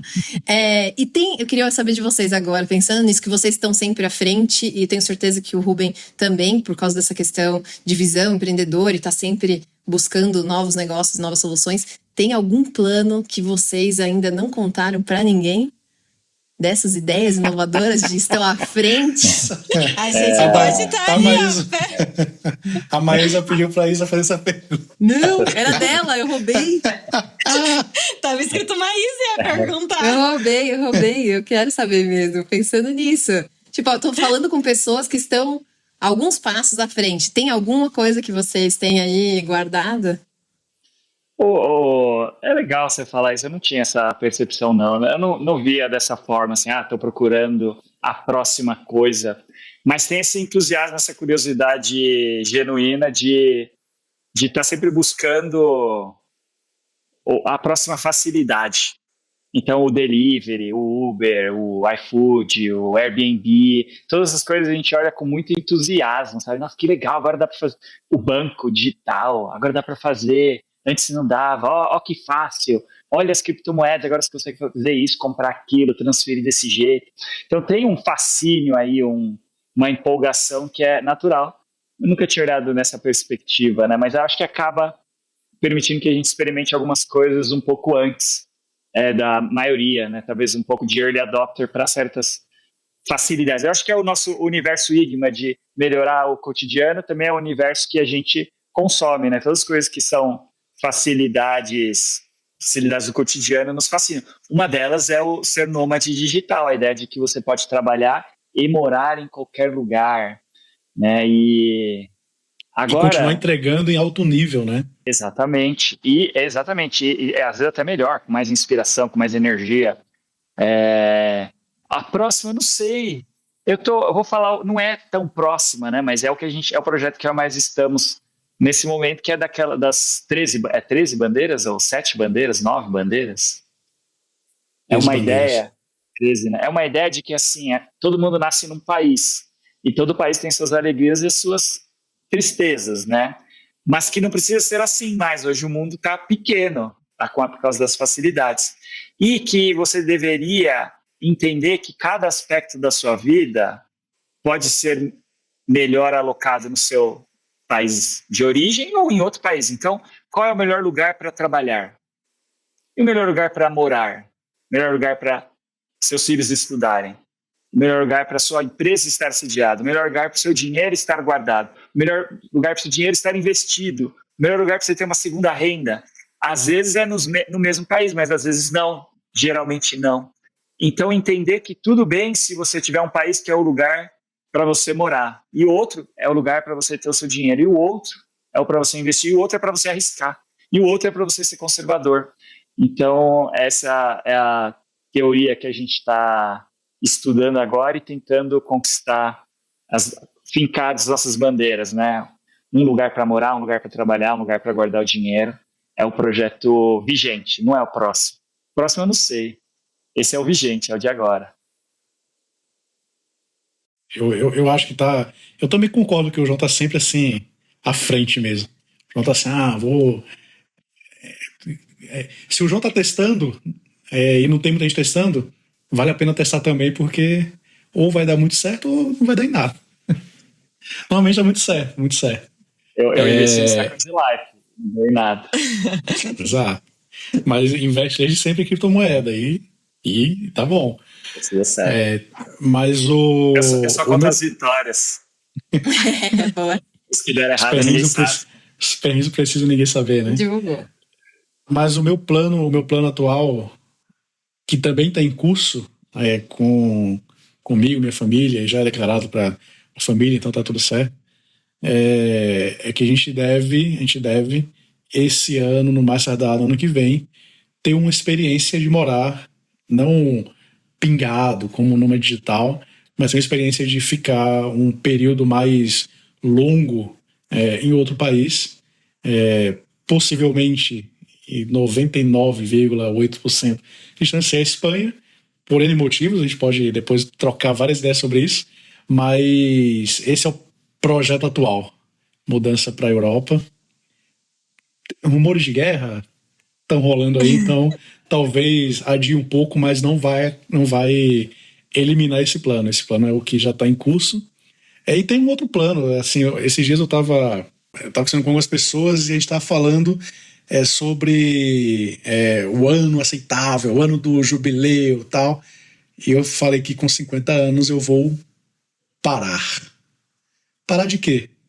Parar por um ano para descansar, fazer coisas que não tem nada a ver com o que me sustenta, com o meu cotidiano, e um ano de festejar pra caramba. 49 anos trabalhando, 50 descansando e festejando. Pra quê? Pra habilitar os próximos 50. Então, eu quero fazer 2 paradas na vida. Um aos 50 e outro aos 100. E para fechar, então, qual foi a melhor decisão aleatória que vocês tomaram e que mudou a vida de vocês? João, não fala casar. Eu acho que é viajar. Mas em algum momento a gente decidiu ter uma casa em Nova York. Eu acho que isso foi bem aleatório e isso destravou essa ideia, porque a gente gostava de viajar. Mas depois dessa experiência em Nova York, destravou a ideia de assim, eu posso morar em qualquer lugar. Gosto de morar aqui, mas eu posso morar em outros lugares também. Uhum. E daí destravou uma série de experimentos que a gente fez e vai fazer ainda. E você, Morar. Robin? A minha única, a gente acabou de falar sobre ela, a minha decisão aleatória, a gente estava caminhando na estância Árvore da Vida em Sumaré, São Paulo, a gente tomou a decisão de entregar o nosso apartamento com uma filha de 1 ano e viajar pelo mundo. Isso mudou assim drasticamente a forma como a gente vê as coisas. Qualquer lugar a gente pode fazer relacionamento, a gente pode conhecer pessoas. Tem uma coisa que é real isso, assim, quando você nasce, tem alguém, por exemplo, eu tenho uma filha de 11 anos e uma de 5. Eu já meio que trilho qual é o caminho que eu quero para ela, sabe? É natural. Todo mundo é colocado, sabe, numa linha que ela vai seguir de alguma forma. Eu sempre ouvi isso. Meu pai fala assim, faz concurso público. E aí hoje ele ainda fala, até hoje ele fala assim, tivesse feito concurso público, eu não tava aí se estressando, não sei o quê. Uma vez minha avó virou pra mim e falou assim, você faz o que da vida? Trabalho com tecnologia, blá blá blá blá. Que? Falei, vó, sou vendedor. Ela falou, nossa, tanto livro que seu pai comprou pra você a vida toda, pagou escola, e até hoje você ainda não tem um emprego, virou vendedor. Mas as pessoas estão moldadas, sabe? Normalmente são direcionadas para fazer isso ou aquilo, sabe? O que a sociedade espera de cada uma delas. Tem que se formar, tem que ter um emprego estável. E estabilidade é uma questão de ponto de vista. Total. Clichêzão. Para mim, estabilidade é estar onde eu quero. E eu posso estar daqui a 3 meses no interior de São Paulo, ou na praia, ou em Nova York, se eu quiser. E se o dinheiro permitir, lógico. Qual que é a crença que eu vou tirar nos próximos dias ou anos? Tanto minha, e vou ajudar a minha família também a sair desse limite, sabe? É um pouco isso, só complementando o que você trouxe aí. Uhum. Mas eu acho que é um pouco do que a gente falou, né? Sobre a coragem se paga. O que eu vivo a minha vida, é o meu motto de você ter coragem de dar pequenos passos. Quando você tem coragem, não quer dizer que você não tem medo, mas esse pequeno passo vai abrir novas oportunidades, e essas novas oportunidades, além de se pagar, né? De ser aquele lugar de você semeou, você colher, também abre novas possibilidades na sua cabeça, caminhos Total. que você nunca imaginou antes e agora se tornam possíveis porque você deu esse passo de coragem. E o que eu acho mais legal é que depois vai ficando um pouco mais fácil você dar passo de coragem, porque você já teve esse histórico de assim, nossa, todos os últimos passos que eu dei, não necessariamente aconteceram as coisas que eu imaginei, não é assim, eu planejo e tudo acontece de acordo com o que eu planejo, mas sempre tem algum resultado positivo, mesmo que seja um aprendizado. Então vale a pena você ter coragem de viver a vida do jeito que você acredita que quer viver. Falando aí um pouco de legado, né, que o Rubem trouxe, queria saber de vocês dois. Quando tudo acabar, o que vocês gostariam que as pessoas lembrassem sobre a trajetória de vocês? Eu queria deixar um grande legado. Um grande legado. E daí em grande para cada um é um grande, né? Mas eu imagino que se tudo der certo, eu quero ter influenciado, impactado e melhorado a vida de muita gente. Diretamente, eu quero pessoas do meu convívio e indiretamente com soluções e facilidade que a gente construiu e deixou no mundo. Então, eu estou bem satisfeito, assim, se a vida acabasse hoje, foi bom. Se durar mais 100 anos, então tem que ser mais 100 anos melhor do que foi até agora. Então, essa acho que é a alegria da vida, assim, quando você está vivo, é uma oportunidade de fazer melhor do que antes, e essa é a minha jornada. Eu queria impactar cada vez mais pessoas. Eu acho que um legado, eu não sei quantificar se é grande, e não tem algo físico, algo... Tenho vários sonhos, muitos sonhos, mas uma coisa que eu gostaria de ser lembrado é, nossa, o quão satisfatória era estar perto do Rubem, como que ele era... E tem um pouco a ver com servir, sabe? Como que ele proporcionava algo satisfatório, seja uma coisa, seja bons momentos. Bons momentos. E bons momentos pode ser um momento, é um jantar, mas pode ser também algo, sabe? Algo que se transforme em bons momentos para muitas pessoas. Então, eu acho que com esse lema de servir e ajudar as pessoas, conectando com o que elas querem fazer, é deixar isso gravado, sabe? Tipo assim, em alguma coisa. Vai ser num IA, sei lá. Vai ser num prédio muito, muito físico. Não é a minha cara. Não sei. Quantos sorrisos vão lembrar de mim, né? Então acho que é um pouco disso. Muito bom. E queria agradecer vocês de verdade por ter topado esse desafio.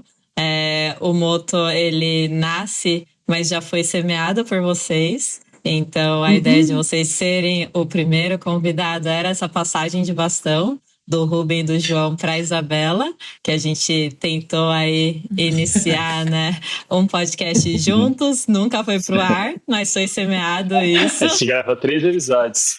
Aí, ainda também tem. Então a gente tá acabando com o nosso podcast, oficialmente, é isso? Entendi. Surpresa. Entendi. Pô, devia ter avisado eles, né, Maísa? A gente pode renascer. Não, pode renascer, outro projeto. Olha as segundas intenções aí. Tá aí, ó. Não, mas tava muito tempo em stand-by, já era. Talvez volte. Mas esse momento de, tipo, super especial de encontro, de projetos juntos que começamos e que vão continuar com outras pessoas e depois podem se reformular e ter aí novas rodadas também. O mundo dá muitas voltas. Então, muito, muito feliz mesmo de ter participado dessa jornada com vocês, de ter gravado esse primeiro episódio com vocês. Obrigada mesmo, sempre um prazer estar com vocês. João, obrigada pelos momentos aí que a gente tem dividido nesses últimos tempos. E Rubem, bem-vindo. Vai ter que me ver mais vezes agora, Rubem. Não quero mais falar, eu não conheço muito o Rubem. Eu falei algumas vezes pra Maísa, e que o Rubem eu não conheço muito. Espero que a gente tenha mais encontros aí. Vou encontrar vocês na Espanha. Vou fazer esse sacrifício. Ter esse momento de troca. Obrigada mesmo por vocês. Adorei o papo, adorei matar minhas curiosidades aqui. E de verdade, obrigada mesmo. Também quero agradecer pelo convite. Foi um prazer estar aqui conversando com vocês. Que bom que o que a gente começou lá atrás frutificou dessa maneira. Fico feliz porque esse é minha última participação. Minha última participação. Eu já tinha decidido não participar de... Essa é minha última participação, então eu fecho aqui no meu lugar favorito. Quero dizer que eu admiro muito vocês duas, porque eu gosto de gente que sonha, mas principalmente gente que sonha, tem coragem de realizar, e vocês são desse tipo, que sonha e realiza, e isso aí já colocar vocês no 1% da população mundial. Então, parabéns pelo projeto, torcendo para dar muito certo e esse episódio aqui ser de alguma maneira, ter contribuído com isso.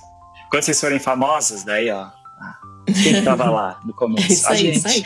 E eu também quero agradecer por poder expor um pouco. Eu não sou muito eu gosto de ouvir. Falei bastante de mim, falei um pouco sobre... até demais de mim, né? E obrigado por esse momento, por nos trazer para esse lugar. Foi um prazer estar com vocês, estar com o João, um grande amigo, um grande sócio, influenciador das nossas vidas. E Maísa, super empreendedora, super ousada. Thaís, se falam que eu sou ousada, a Maísa é meio sem limites. Isabela, foi um prazer também estar conversando e trocando sobre esse lugar de futuro, de crenças e planos. Então, espero que esse seja um marco incrível para o Moto e contem comigo.